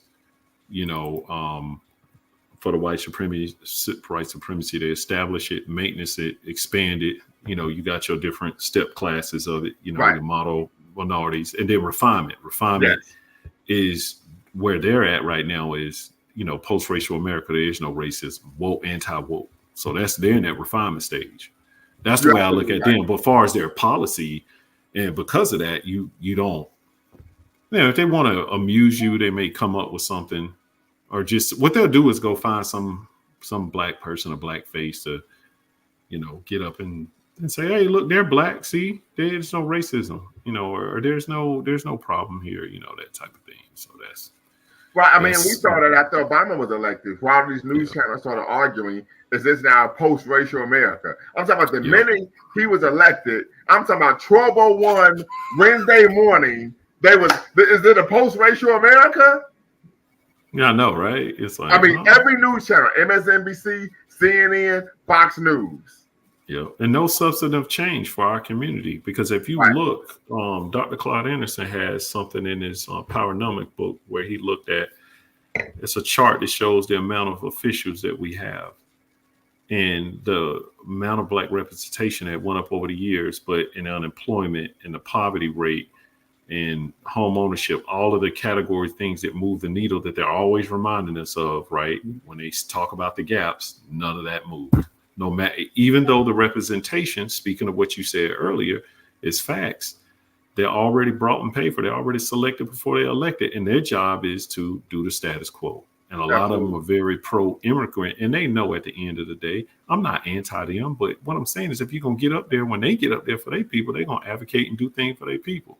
But we up there not, it's almost like that's a death sentence, like we're not going to even speak on it, and we're definitely not going to advocate for it, and we're not going. And the thing is like you said, we say that, we know that, but I just try to support people who know what's up. But I think this year they going. But to get back to what you said to the earlier, Kamala, she is not. I think they flattening her out by saying they support her, because by Obama and them not supporting her, Chuck Schumer, Nancy Pelosi, all of them, they falling short. That's intentional. There's not enough money. She being set up for failure. But hey, it never ends. Yeah. When it never ends well. Really do. And like I'm not a Kamala Harris fan. No, I'm not saying I'm a supporter. But I do kind of see, like, man, you being set up for failure. They're putting you out there like Frank Martin against Tank Davis. Like, they setting you up to get knocked out. Like, literally. Oh yeah. And then they can blame it, because who else want to step up and take that? Because now, I think the people who really running the show, they're probably like, yeah, you're gonna step down. It don't matter what you think. And they probably had him. And because his last word before this happened was, yeah, after I get out of this COVID thing, I'm quarantining, getting better, and then I'll be back out there. But I think that was all a planned part of it. And then, and then all of a sudden they get hit with this on a Sunday. Right. You got the crowd strike thing down there. So you got everybody kind of still, that's still affecting everything. And you got a nice little perfect storm of, hey, let me just drop this in here. Mm-hmm. And now it's like, who else want to step up and take this L? You see what I'm saying? Are you the one that had them step down? And that's what I think they vying over now, because I think they're already looking for the next past that. And the only thing they got is like, hey, if he get in, look at the 2025 project plan. And there's a lot of fear mongering and stuff like that. I need to do a show on the show. And it is terrible, but they've been running this. I mean, we all went to school, and in school they were all lying about the history anyway. They've been doing that. Because they've written, the history. They've overrided it. One day they'll be telling us, yeah, y'all didn't do hip hop. Y'all wasn't y'all. That was somebody else. Y'all didn't do country. Y'all didn't, like, they were mad at, I understand, I don't follow too much Beyonce, but as far as I understand, that was our music too. Well, yeah, absolutely. Yeah. So once again, I talked about, you talk about Jeffries being the Speaker of the House. Of course, I actually took a couple of classes from his younger brother, who is associate professor of history at The Ohio State University, in my doctoral program. And in that class, we had to read a lot of literature. And I probably had one of the books behind me about Black people, of course, being the progenitors of country music. Right. So, matter of fact, let me see give me 1 second, brother. I could probably pull up the syllabus and actually give you the name of the book. Hold on. If my computer works, right? That's all good. I'm hanging in there. All good.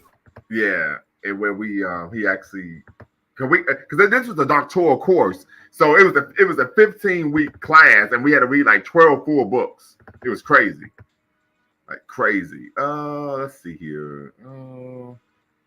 Let's see. We're gonna close our windows and then open up. There we go. All right. Let's see if we could go to syllabus. Here we go. Yep. Let's see if I can find the book, family. Yeah, here we go. Okay. Give me 1 second while I pull this up. Matter of fact, I'm going to share my screen with you all so you all will know I'm not capping, right? A lot of people say we'll be out here, engaged in a subterfuge. But here we go. So absolutely, as you can see here, this was History, 7086, Civil Rights, Black Power Movements. Dr. Hassan Kwame Jeffries, who, of course, was Mr. Jeffries or Congressman Jeffries' little brother. So let's see if we could get to the actual text. Set the World on Fire. I mentioned that book. Gateway to Equality, Freedom Flyers, Nickel Boys, Bloody Lounge. No, Black Against Empire. Yeah, Country Soul, Making Music in the Making Race in the American South. So that was the book that we had to read for the course. Yeah, that talks about how African Americans were the progenitors of country music.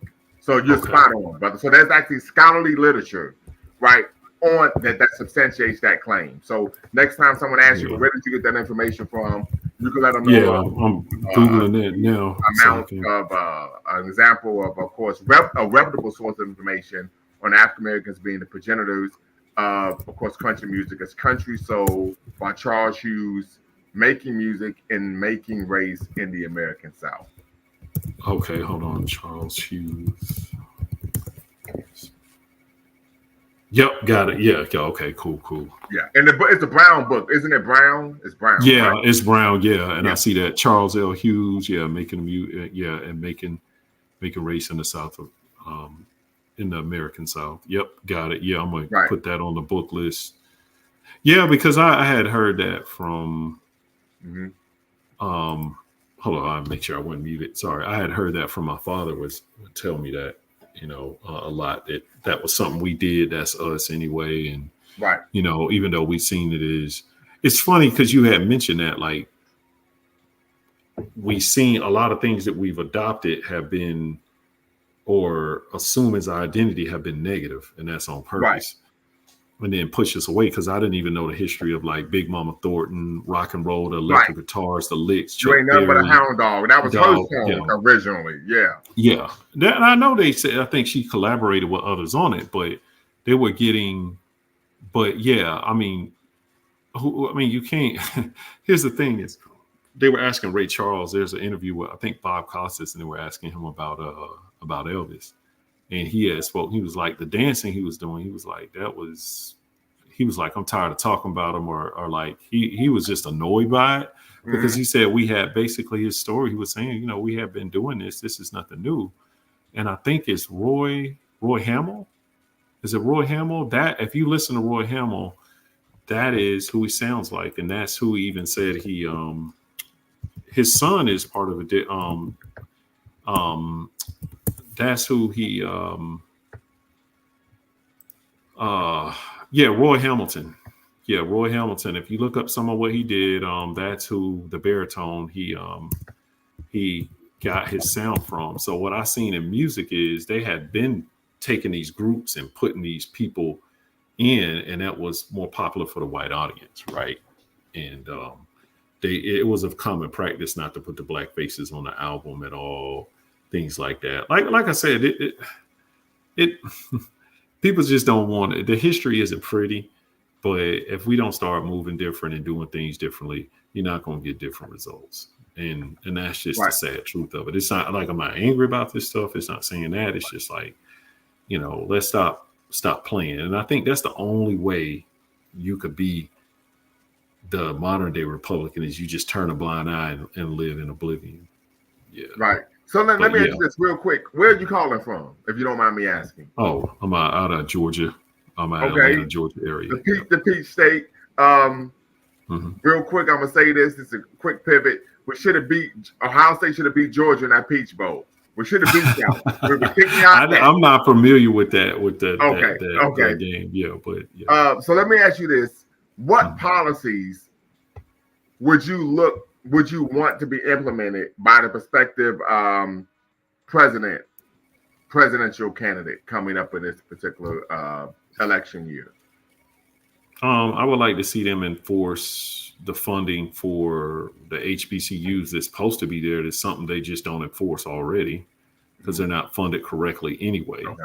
And there was a congressman that had been pushing for that for a long time and got ignored. Like you said, you put out policies, and then secondly, the hate crime bill, and then go ahead and address the reparations. Say you either for it or you're not. But stop dancing around it and have those real policies. Now, with that said, that's absolutely going to be benign neglect and symbolism, and probably not happen, because I understand very well what they're about, and they've made that clear. But I think those would be some things that could change stuff for the community and for folks. Okay. Yeah. Okay. Brothers don't go native. What say you? I'm in Washington State. Okay, that's right. Are you in Seattle, Tacoma, what? No, but I'm in the same campus, Tacoma as well. Okay. But I stay in a small town. So the question that I do have, I mean, I get it. Like Biden, it was very clear that he had some challenges during the debate. I mean, that's putting it lightly. I mean, his that memory, dude, like, he was in Deep Space Nine a couple times. Like, his Lord have memory, mercy. he was confusing Ukrainian president with the Russian president.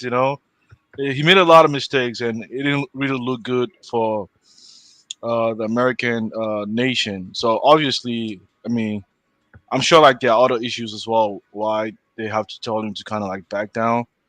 But the question I do have is, do you think the possible nominee for the Democratic Party is going to be Kamala Harris, or do you think there's a possibility that Hillary might come back to contest for the party?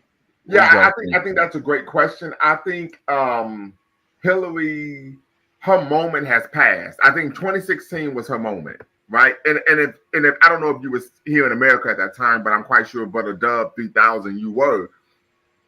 That it almost it seemed like a coronation, right? If you remember Saturday Night Live, they were running a number of skits on Hillary's campaign and Trump's campaign. It looked like it was going to be a coronation. The issue was, in my opinion, this is my opinion. So, of course, anyone who's watching, if you want to tap in and disagree, you can.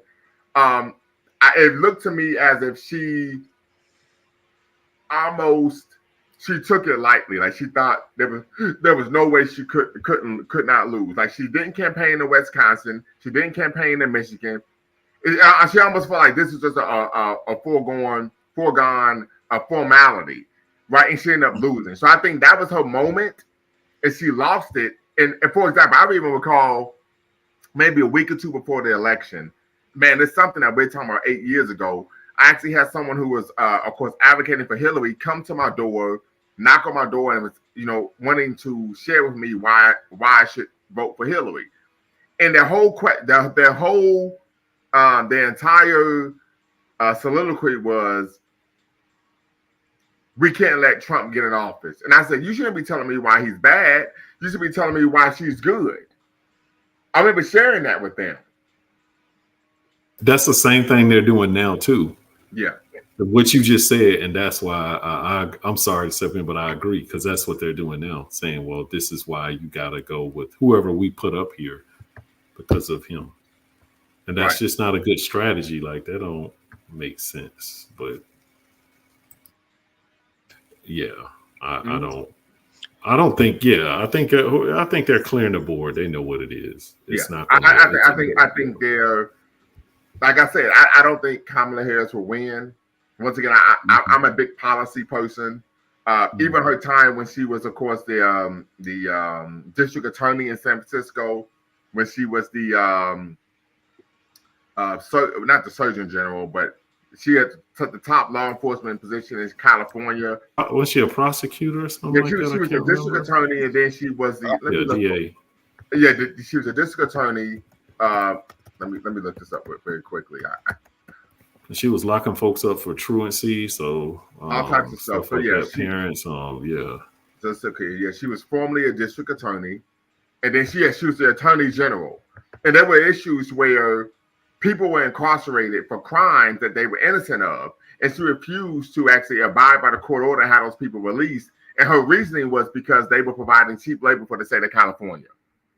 Like, she actually articulated this as why she wouldn't advocate these people should be released, even though they were innocent of crimes they were accused of, right? So it's like, I look at policy, man. I look at policy.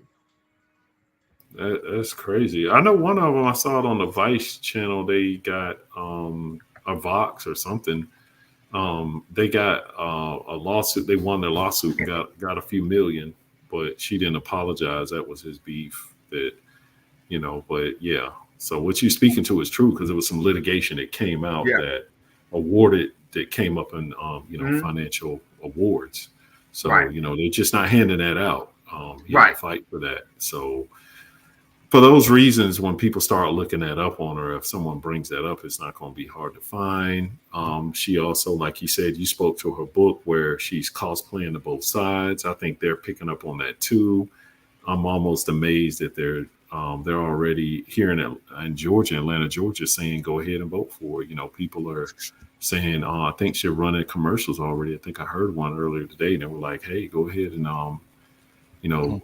they're speaking on the radio stations to go ahead and support her." So if you're a vote blue, no matter who, then you know what you got to do. But that's not me. So I have another question, Lamumba.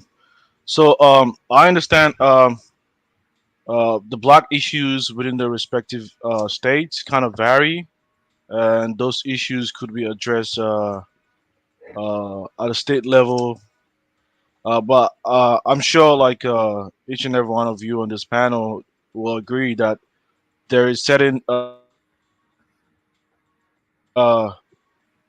issues that cut across the state level and could be addressed at the national level for the entirety of black people.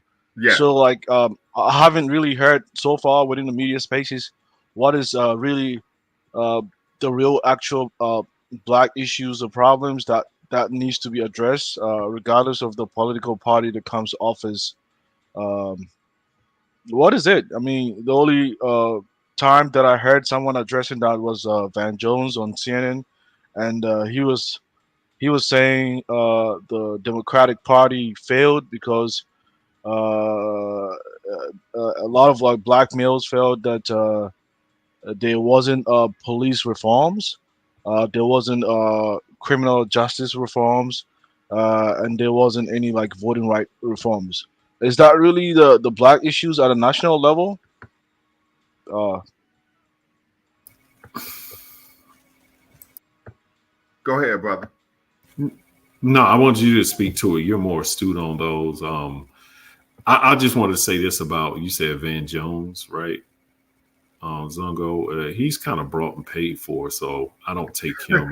He's not a true representative of us grassroots, and he doesn't speak for us. That's all I want to say. I mean, he's brought and paid for. oh, He's brought and paid for. I mean, yeah, facts. but I mean, the reason why I brought him is that what I've heard so far about the national black issues was what he said. So, beside, if you disagree with what he said, what is actual the black issues at the national level? Because I'm trying to get a sense of it. Well, so the question I would have, and I'm gonna ask this question to you, as I asked to the brother Dub, is what issues do you want to see of the presidential candidate, of course, address regarding the black community in terms of particular policy issues?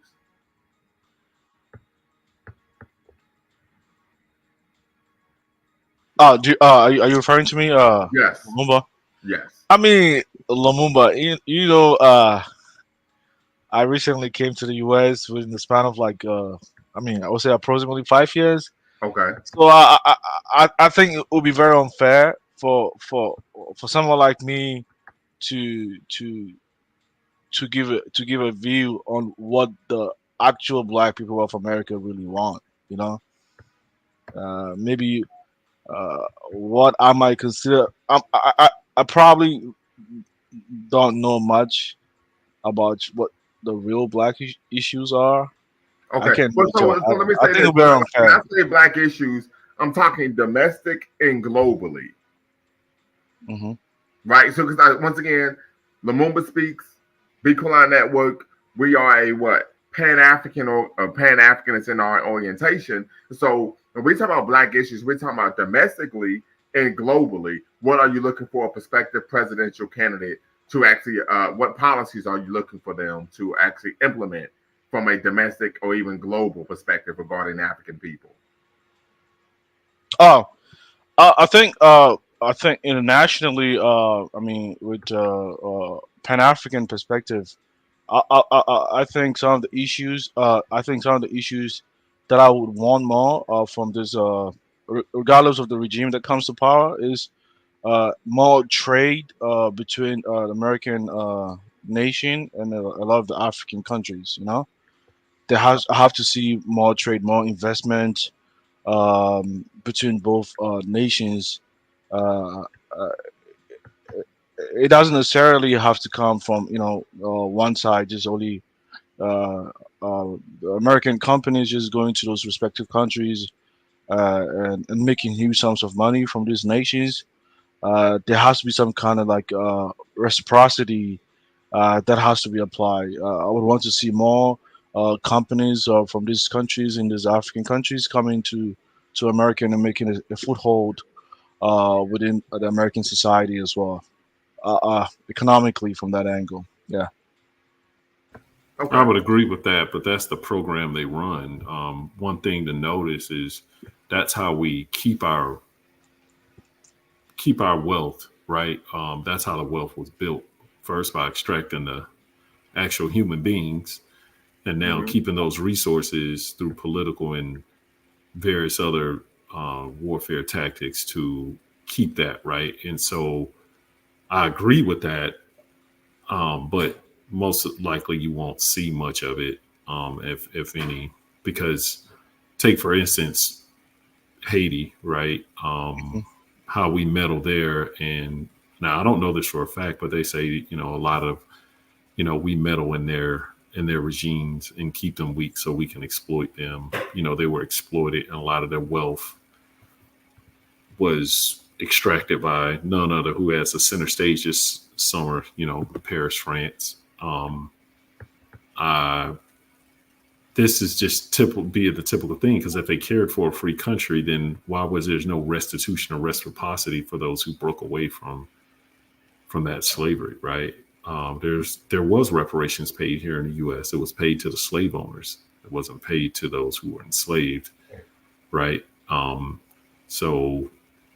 But I agree. Yeah, I would love to see that, but none of that's on the menu. But I gotta drop here soon. But so if you see me drop out, thanks for letting me come up, Lamoon. But shouts out to you. You're Thanks, welcome. Uncle. Yeah, because the reason why I said that, I do work in the state government as an engineer, right? So for the most part, I kind of issue permit, right? For the most part, I review industrial facilities that emit significant air pollution within the state of Washington State. And a lot of the companies that I do see coming in, I mean, some are existing facilities, some to new facilities, mostly do come from the European countries. When they come, build those facilities, they do create jobs for American citizens, within the state. And they also have the opportunity to also make their profit returns within the state as well. So clearly, you can see that there's a very mutual benefit between the companies coming from other countries, mostly of Western European descent, and the workers who are actually Americans that are making some kind of decent living for working for those facilities, right? So yeah, I would want to see that, because at the end of the day, a lot of us do want our basic needs to be met, and then from there we can move on to other kind of needs like safety and other kind of needs as well, right? And that's why I was kind of a little hesitant to give you my insight, because I do know like the whole black group within America um, are not homogenous in their views. There are some that do care, including yourself and several others, want to reconnect with the continent, and a vast number of blacks that really do not want to establish any kind of relationship. So that's why I said it was very for me to give a viewpoint on what will be the general black issue that needs to be addressed. Right? Yes, sir. But any policy issues. And once again, brother, I appreciate you, brother, for always tapping in, subscribing, and of course, as you know, I had a great experience in Ghana, your home country, and just want to say once again, I appreciate you always tapping in, and of course, appreciate the brothers and sisters in Ghana for, of course, accepting me in the way that they did. Yeah, thank you very much, man. I do really appreciate you as well. You have a very good insight. I do like your personality, unlike a lot of I like the kind of personality you have. It kind of like it's a little different from the general blacks that you see on the mainstream media and all the kind of media. This is kind of like representation of blacks in America that I do want to see. It's very Yes, sir. unfortunate. Sometimes you don't see a lot of this personality and image being projected at a high scale. And so I prefer the term Africans in America, right? Yeah, I prefer the term African American rather than Black American, right? I am an African living in America, right? We do know that unfortunately during the Holocaust of enslavement, there was a process of a de-Africanization, but then of course racialization, where we ceased being Africans and then became Black, right? So I prefer the term African American as opposed to Black American. So you do agree with Omar Johnson on this this usage of this terminology that Africans are in America and Africans on the continent as well, because a lot of Black Americans they tend to have this kind of like hostile right, yes, they tend to have yes, and that's because they, as Malcolm X stated, many generations before. What did Malcolm say? He said, "You can't hate the roots of a tree without hating the tree itself. You can't hate your origin. You can't hate where you come from." And so, when African Americans, or as you could like to use the term Black Americans, have a hostile disposition towards brothers and sisters from the continent and the continent Africa as a whole, it's because they actually hate who they are and where they come from. Yeah. Well, another question I want to ask Lumumba, you do understand, because the institutions in America there are like several institutions, several industries within the economy, and when I do ask those questions, I'm like, there are issues that blacks in the Africans in America. I always made that mistake. I almost was a bit that Africans in America do make, but precisely as far as like each institution is concerned, the industries within the economy is concerned. What exactly do like the blacks want this parties to do for them? Because a lot of times, I can't answer that question, but I think that's why it's important to have think tanks, right? That's why it's important to have political incubators that each election cycle, whether it be local, state, or of course federal or national, you have actually, what many people would argue would call as a legislative fact sheet that you say these are the issues that we want to address in our community. And so I don't want to just, off the head say some issues, but I do know the economy is number one. Criminal justice reform is another issue. And of course, I look at, in terms of federal, America's international policy, particularly towards, the Caribbean and of course the African continent. And I want to make sure that brothers and sisters on the continent and in the Caribbean, in the diaspora, are benefiting, right, from our tax dollars in the same manner that I am here in America, right? Kwame Nkrumah, Dr. Kwame Nkrumah, I had a great benefit of it when I visited your great country, your great nation, Ghana, visiting the Dr. Kwame Nkrumah Museum. And do you know that? I'm sorry, go ahead. And one of the things he stated is that if we're nationalistic rather than Pan-Africanist in our approach, we will be used against each other like pawns on a chessboard. And so I want to make sure that, in the work that I do, that I am not advocating against brothers and sisters on the continent or in the Caribbean, but I am lockstep in unison and solidarity with African people globally, right? That we are able to live our lives in a manner that, of course, is unencumbered by foreign domination, and that we are actually able to benefit from the wealth and resources of our lands. Do you think like some African Americans do have a valid point when they do say that a lot of the times in the space of Pan-Africanism, it's mostly a lot of the work actually comes from the Africans in America always. No, absolutely. I see what you don't see there. Some sort of reciprocity. Anybody who is familiar with the history of the Pan-African movement would know that is, of course, subterfuge. For example, Pan-Africanism, by definition, means that you are an African who is working to advocate for the social, political, economic, of course, and development and progression of African people globally. So if African Americans were the progenitors of Pan-Africanism, which of course that is not the case, but let's say it was, and they were the progenitors of Pan-African activism, they would have to be engaging in that Pan-African activism with African people in other countries, right? So once again, that would actually, of course, unsubstantiate the claim that they're making, right? So there's no way that you could be only if African Americans are the only people engaging in Pan-Africanism, because if you're engaging in Pan-Africanism, you're engaging in Pan-African with African people in other countries. Yeah. Okay. So. Okay, because I mean, you do hear a lot of. I've heard even quite recently. I mean, some I know astute or Pan Africanists on this YouTube Spaces.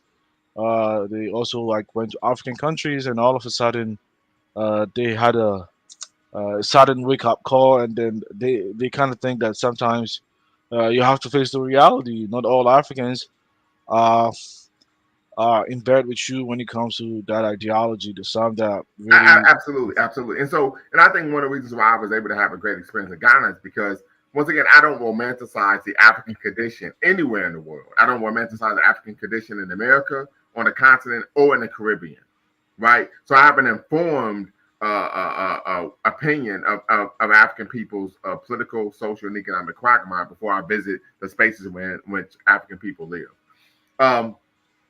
Secondly, I understand that irrespective of where I am in the world, when I'm in community with African people, my job is to work to address the needs of African people, rather than showing up and having people look at me and embrace me as a brother or a savior. Oh, okay, that's great. Yeah. So if I'm in Ghana, if I'm in Tanzania, if I'm in Barbados, or I'm in Cape Verde or Jamaica, my job is to show up and work. Work, not be embraced. If I want to be embraced, then I need to put the work in. If I put the work in, then I'll be embraced. Yeah, that's exactly right. Because yeah, you're right. Because even like in Nkrumah, when Nkrumah actually went back to Ghana, like nobody actually knew him. He has to put in the work to gain the public support. It was the work that brought a lot of the masses to him, actually. Because when he was invited by the current party at the time, those Ghanaians or Africans on the continent at that time, these were the classmates of the Europeans that were the colonial masters at that very time, and they weren't willing to just give to fight for self-governance now, because they are already within the system. So he had to like move out and get funding, get the support of the local chiefs and the people. He had to put in the work, pretty much, like you said. He was jailed. Absolutely. He came back. So the work actually, in most cases, actually demonstrates that the public can really, vouch for you. But I have another question, because some YouTube Pan African that I do know was saying that the Africans in America are first world people, and he kind of feels that a lot of them, when they go back to the continent, they can't really lower the standard to the level of a third world society, all in the name of Pan Africanism.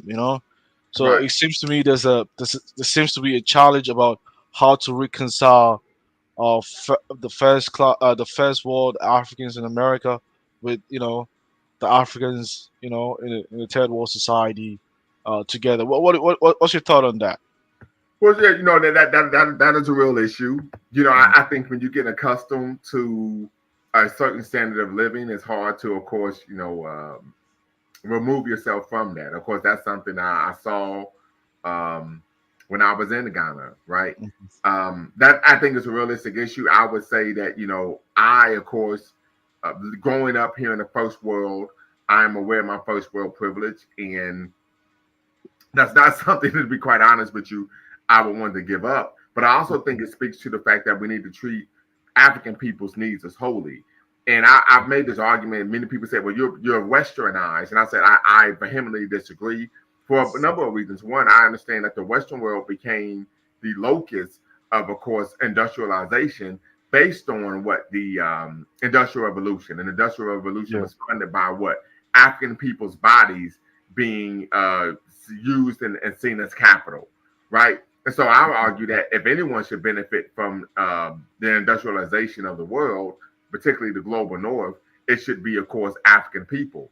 And once again, I think another issue that when we talk about Pan-Africanism, treating people's needs as holy, is that one of the issues that I've always advocated for and worked on was, of course, addressing the quality of life that African people have, right? And so part of that is why is it that the global north are the only people who should be able to live a life of relative luxury, right? We should be able to live a life of luxury based on, the wealth of our land, the wealth of our countries. And we know that's one of the reasons why colonialism even took place. So that is an issue I think that we have to I agree. That is not a Western perspective, that we should actually be able to benefit from, of course, the wealth of our lands and be able to live a life of relative luxury rather than the global north benefiting from the wealth of our land and our labor. I agree because a lot of times the way because I think the last time we had a conversation about that, the end goal, the ultimate goal should be, improving the lives of your people, right? Absolutely. that should be the ultimate goal. Yes. Ultimate goal, right? And then I was gonna say like the way you can actually tell that is when a lot of these Africans from these countries when they travel to these advanced societies, you tend to see that they really love the idea of staying in these societies. So it clearly shows that the ones living back home, because that is what is available to them within their immediate environment, to them that is the best they have. But if they are given other options, if they are shown other alternatives, I'm sure they're gonna go for something different other than their current conditions now. So I definitely agree with what you're saying. But I mean, going back to this the topic of the show. I mean, one of the key uh, conversations that I do hear a lot of the black YouTubers talk about mostly is about this immigration issue that Yes, sir. the current regime is not doing enough. Is bringing a lot of people into the country. Taking the black jobs, which even in the debate, Trump made a reference to. Right. But what I'm not hearing is because I mean in American society we have the employees and we have the employers, right? So if this immigrant are taking a job, who's actually employing them, and if they are employing them, what skills set, what qualifications do they bring on board over the indigenous citizens um, to get this employability uh, level, right? So what would the Africans in America do in order to be able to get those jobs that the immigrants um, are doing, or is it fair to say like the works that the immigrants are actually doing are the jobs that the Africans in America do not actually want? But what is the conversation? I'm not actually hearing the deeper level conversation of this whole immigration issue in America. Well, so I would say this, first and foremost, I have no issue with black people, right? I'm just gonna be quite honest with you.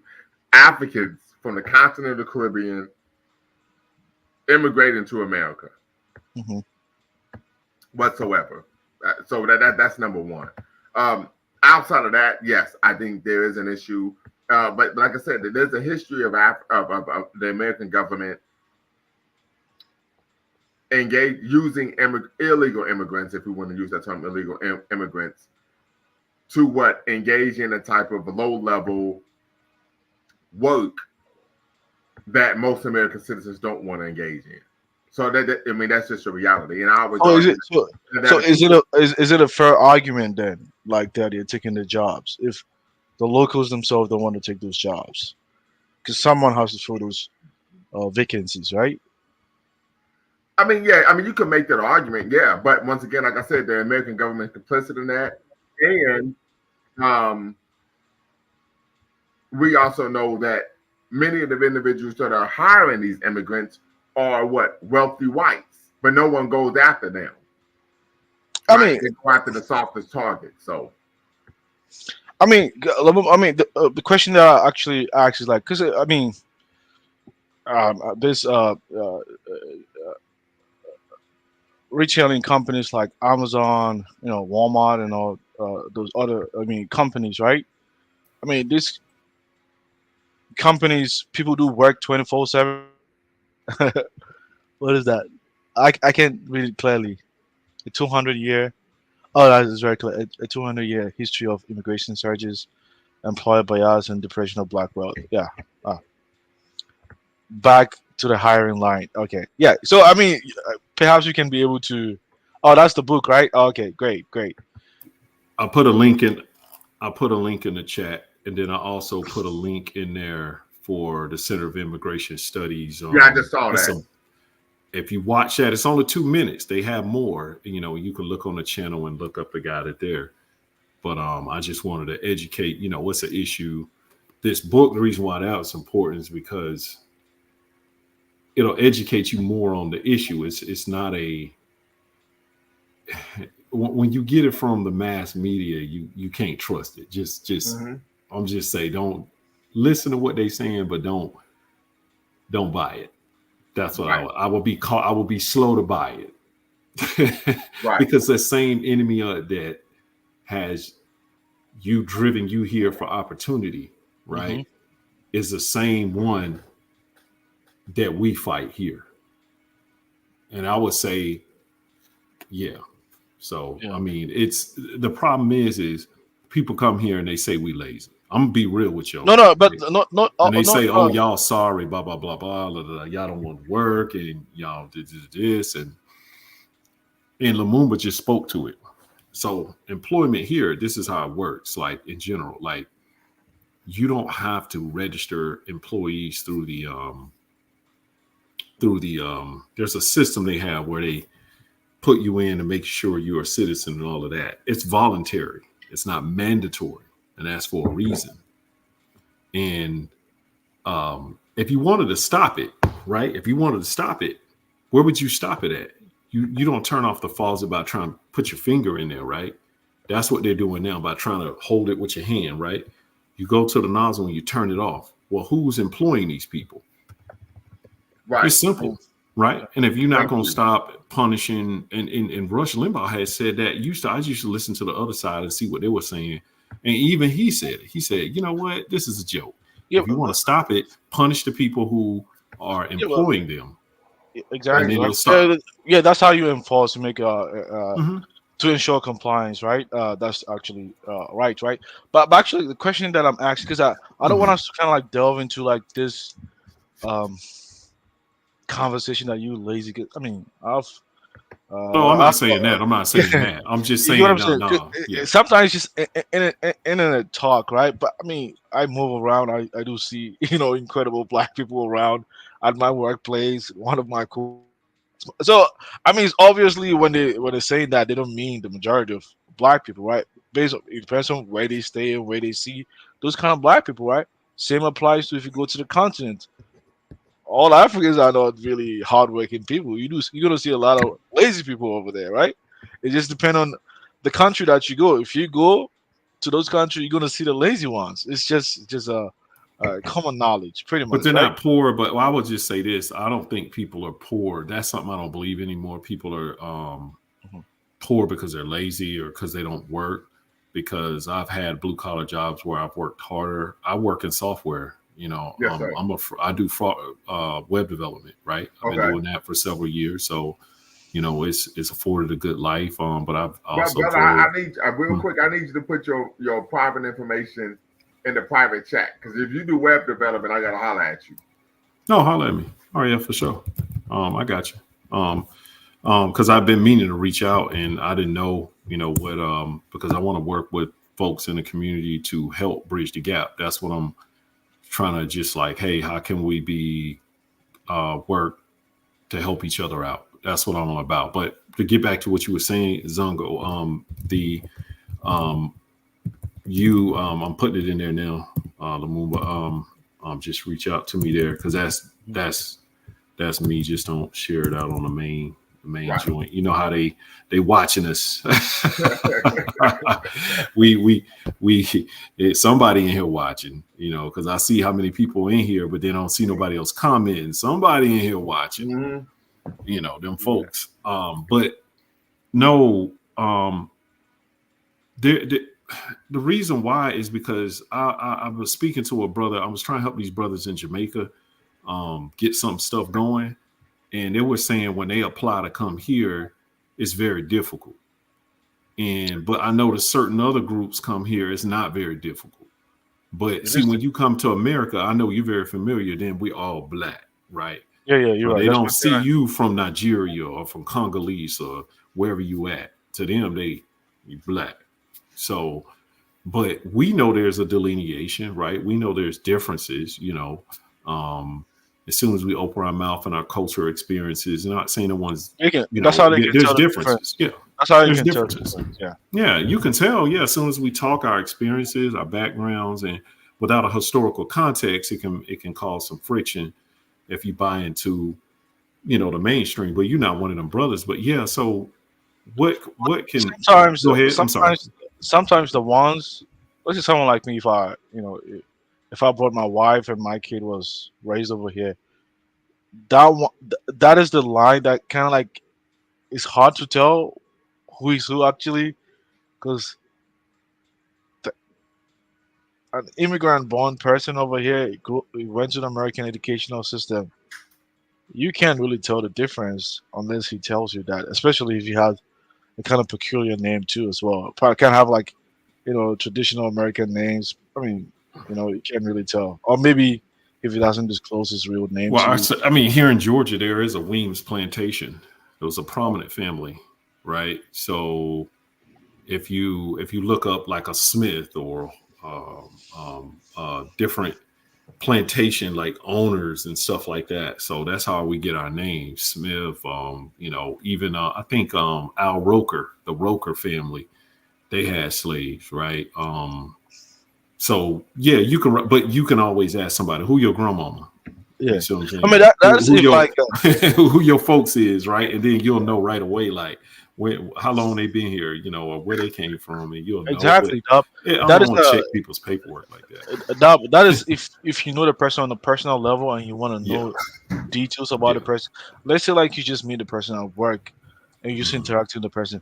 Sometimes it's really hard. Like someone like me, you can tell like if I start speaking, you can tell that Mhm. I wasn't raised over here pretty much because Mhm. culturally I might not get certain things and stuff like that. But even me Mhm. myself, I mean at the workplace, I've seen a quite number of white people that were born and raised over here. I Mhm. mean, they were born and raised, but then their parents actually are immigrant themselves.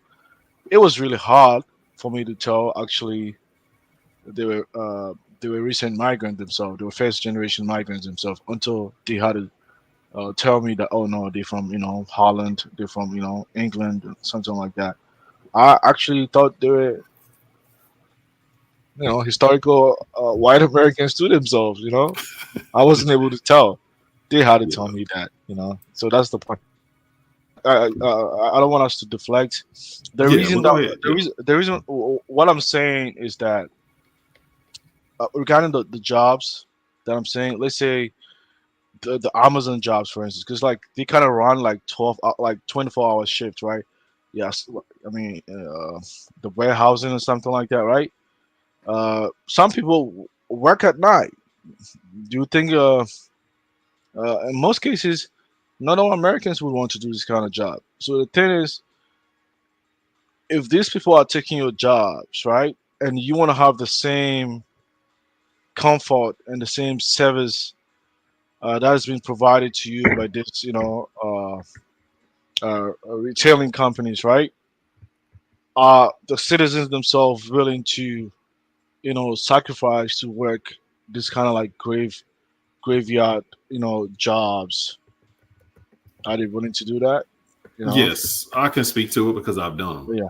Right. Okay. I used to work a third. I worked a I've worked a second shift, Mhm. first, second, and third. I worked them all, and it was a lot of us here in Georgia. You got Fulton County, which is our major city, Atlanta, and worked off Fulton Industrial Boulevard. It was a lot of us. It was also a lot of um, Hispanic or Latino folks, but when they would bring in immigration, it would clear them out. But what they did, and the reason why I sent you that link, it takes 2 minutes to watch. It suppressed wages, and when I found out and I found that video, it made sense because I did this years ago, and I said, "Oh, that made sense why wages didn't move anywhere." Because when I left after working several years at one place, I brought a friend in, and he was actually making less money. But to answer your question, I believe the point. Yes, we're willing to do those. I worked a weekend shift to finish my school, to finish my degree. So my thing is yes, we're willing to do them.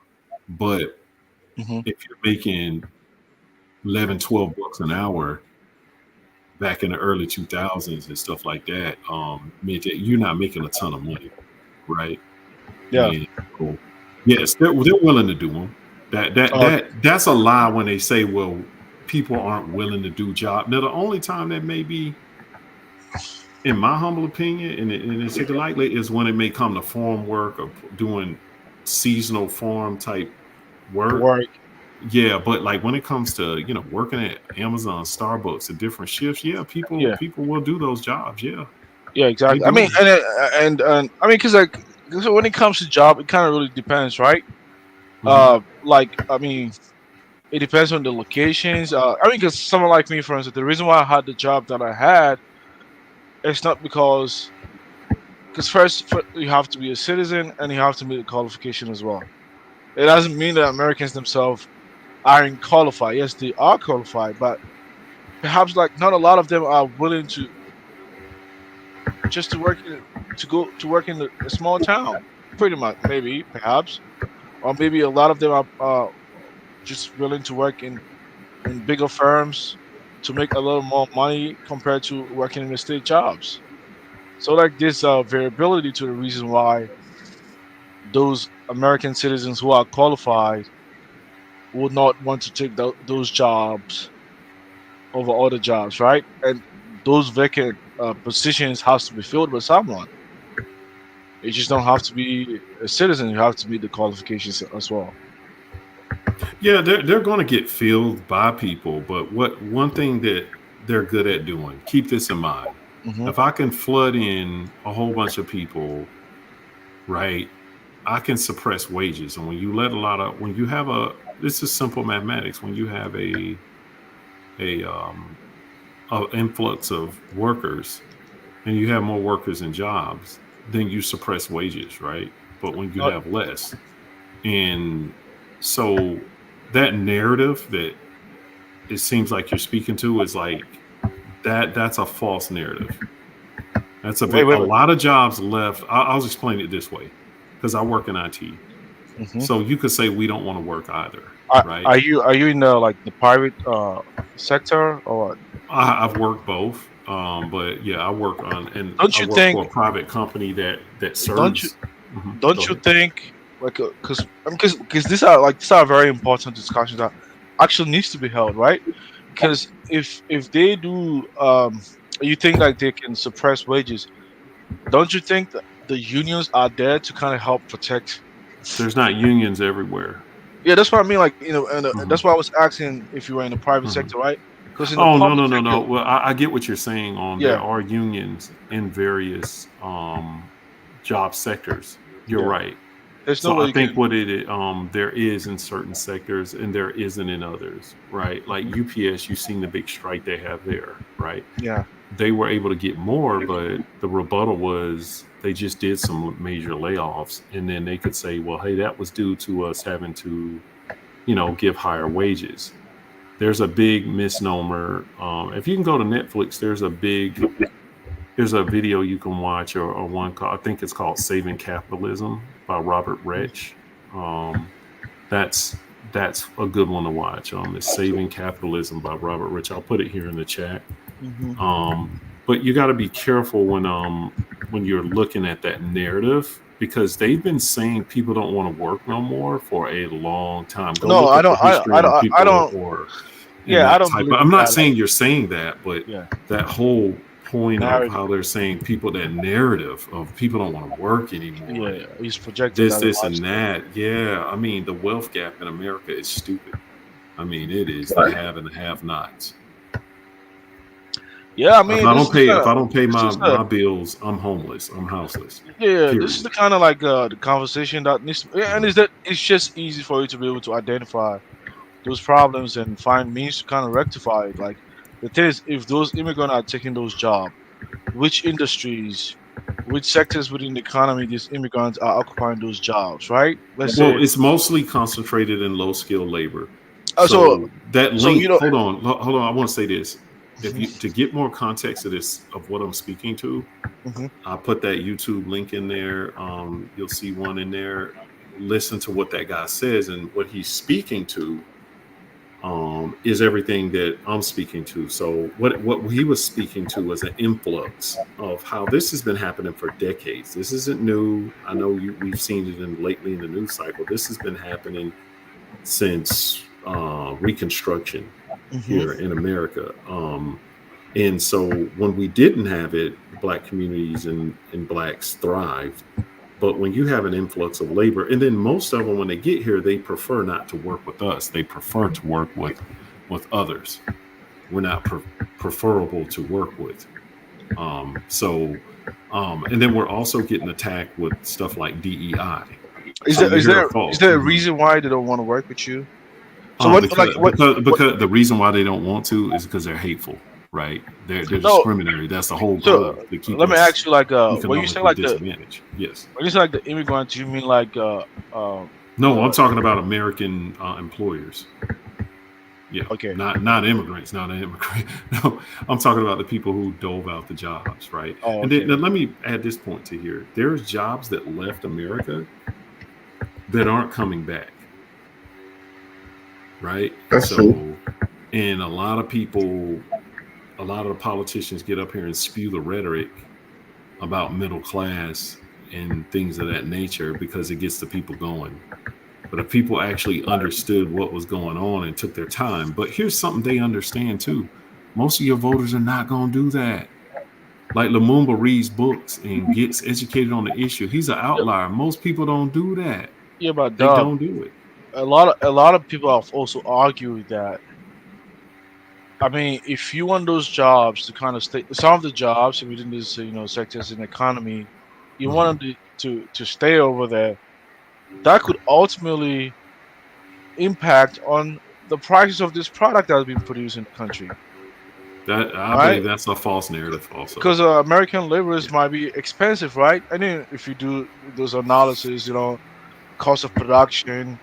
Let me ask you a question. When are the wealthy ever taken less? When does that ever happen? I'll give you a quote from Martin Luther King, like he said. When what created that? Well, I'll ask you this. This is a better point to come from. What created the middle class? Right? That was the government created that.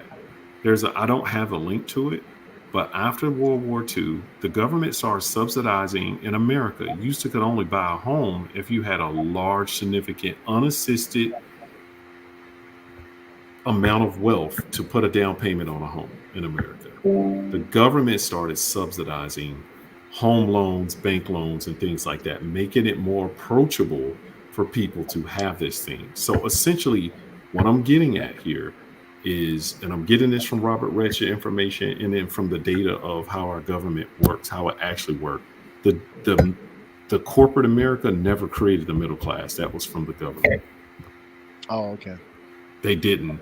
And so that's a false narrative that they go around with. And I know I'm saying false narrative a lot, that, the trickle down theory, that's not working. That over the last 2 years, these companies have made more than they've ever made in history. But yet they go, if I pay, it does hurt small businesses, right? Who don't have the larger sums of money to pay a higher minimum wage for low skilled work. Exactly. I get it, but they're playing games, and that's all I'm saying is like, Oh, okay. So yeah, like I mean, yeah, they're playing games in my narrative. Like they're saying like, hey, we can't okay. afford to pay more, but where you gonna stay at in Atlanta if you making $10 an hour? Just sit down and put that calculator out. They just did something on the news. They said if you want to stay in certain counties, you need to make $34-$35 an hour. But do you think like is there a possibility to you can also look at it from this angle to like which sectors within I mean which industries are like the black people mostly concentrated in? Low skill, unfortunately, yes. Like I mean I get it like low skill, Mhm. but specifically which particular industry? Like is it like I think in the automotive? hospitality. I don't know. I don't have those So, numbers in so front of if we me. don't have those Or data, if we Mhm, can tell, okay, let's say mhm. black people are mostly in the retailing industry, hospitality, but you don't see more of them in IT or maybe like in the oil and gas industry or the Mhm. power, sector. Is there a possibility how blacks can, work to occupy those kind of industries? I mean, because this is a conversation that needs to be held. It can't just be just Mhm. concentration just I mean, only in just these are small industries. being they are being held, and they're by people more educated. Like when I sent you that video, I'm gonna Mhm. see if I can find the other one where there also the Center for Immigration Studies also did another roundtable just a few days ago Yeah. that spoke to that. And some of these are nonprofits, so they're apolitical, so they're not for a party. Um, um, you can Google this by the Bureau of Labor Statistics is where you would get Yeah. that. Yeah. Um, Yeah. transportation, they're saying utilities, Yeah. Oh, things like transportation. that. And so, That's like I know for real in IT, I don't see a lot of us. We're very I was but talking yeah. about, and then Mhm. you kind of clarify that. Oh, okay, it's not really uh, the skilled laborers that they are against. It's mostly like low skilled laborers.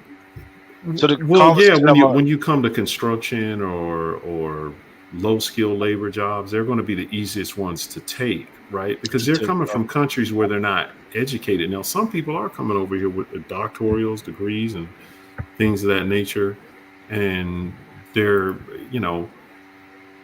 there's opportunities there no, I for think them. Mhm. even if you come here with a degree from your homeland, you still have to go through the American educational system. I mean, that's the same thing I kind of like went Oh, through as really? well. I didn't know Yeah, that. I didn't. yeah, it means nothing until you go through the American educational system. I thought It's you just almost. transferred your degree. I didn't know that. Yeah. Yeah, I'm sorry. it depends on where you got your degree from, things of that nature. So, but so we're about to wrap it up. So, if you could give your last statement or point, and then we're going to close out. Go ahead, Zongo, and then did you get my Yeah, information, Lumumba, Yes, in I the did. chat? Yes, I Okay, did. all yeah. right, I cool. think this is a great show, great conversation from Lumumba and Dob yourself, right? A lot of the times, like I said, a lot of times I do hear the blacks are against illegal migration, which they do have valid claims to be against it, but a deeper conversation has to be held, in order to really identify the root cause of the problem and attempt to find a more pragmatic approach in being able to solve those kind of problems. Like, for example, which industries are those migrants taking those jobs? Which industries the black themselves occupy mostly within the industries? How can they maximize their potentials in other areas? Is there a possibility they are mostly concentrated in certain cities within certain few states? If so, can they expand their horizon? Can they be? Are they willing to move to other areas like Alaska to go find jobs over there? I mean, these are the key conversation that needs to be held instead of just going with the optics or the rhetorics that a lot of people spew on the various media channels and YouTube spaces. No, I agree with that. I would say in closing, those conversations are being had. That that if you hear that, don't take that in that total context. I was just trying to give you some background of our experience here, and so and then what's going on with it, and what we're ultimately fighting is the system, right, of white supremacy, and they are there. Here's the problem: is certain groups are getting over it. It's not a lot of people from the continent of Africa, not people from Jamaica or from the islands. It's very difficult for them to get here, and however, for other people, it is not. But the policies that they have that you're speaking to, it's not a thing where they're blaming anyone or saying we don't want people here. It's none of that. It's just we're having a grievance with our government on how it's being done, when it's being done, and then our issues. And I'm gonna tell you that these are the policies. This is the problem. Symbolism, which is things like Kamala Harris, she's symbolism. Tokenism, that's what that is. And benign neglect, and economic deprivation. Those have been the policies in my studies I've seen for a long time. And when we don't have access to upward mobility, we don't have access to capital as an entrepreneur. We don't. And so these are things, the same things y'all are fighting for there. We're fighting from differently here, and then we're fighting our own. But yes, tune into some more of like I sent you the links in there. Tune into what they're saying. It's not an attack. It's just get educated more politically on what's going on, and it's not adversarial. No one's unless there's disrespect, and I see it when it goes left, when people are just not trying to hear it. But I always come respectfully, and then if the energy isn't right, then I just discontinue with conversations if they're not constructive. Right. But yeah, that's all we're saying is like, hey, it is messed up. It is hurting us. It needs to be addressed, and our issues need to be addressed. This is our government, our country, and it seems to be sabotaging us. And that's why you heard me speak so much on, hey, get something for your vote. Don't just vote for nothing. Exactly. That's stupid. But I'll close with that. Thanks. All right, family. Until next time, y'all know what to do. Always bet on black. Peace.